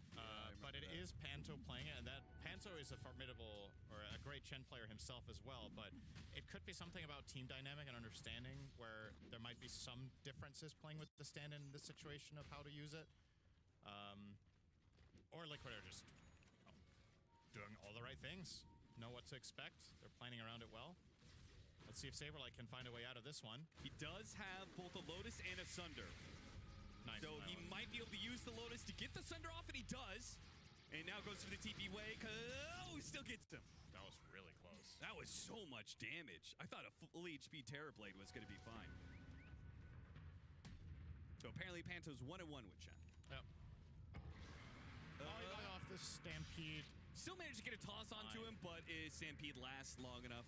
Still gets a disengage away, so that's going to be a Doom wasted. That's the dream there, is getting the Doom cast on you. You were probably going to Stampede the disengage anyway, so the fact that Boxy doomed you is just all the better. I just did that. Haster now picked up for no one and almost has the Blade Mail. This is a strong timing for Earth Spirit.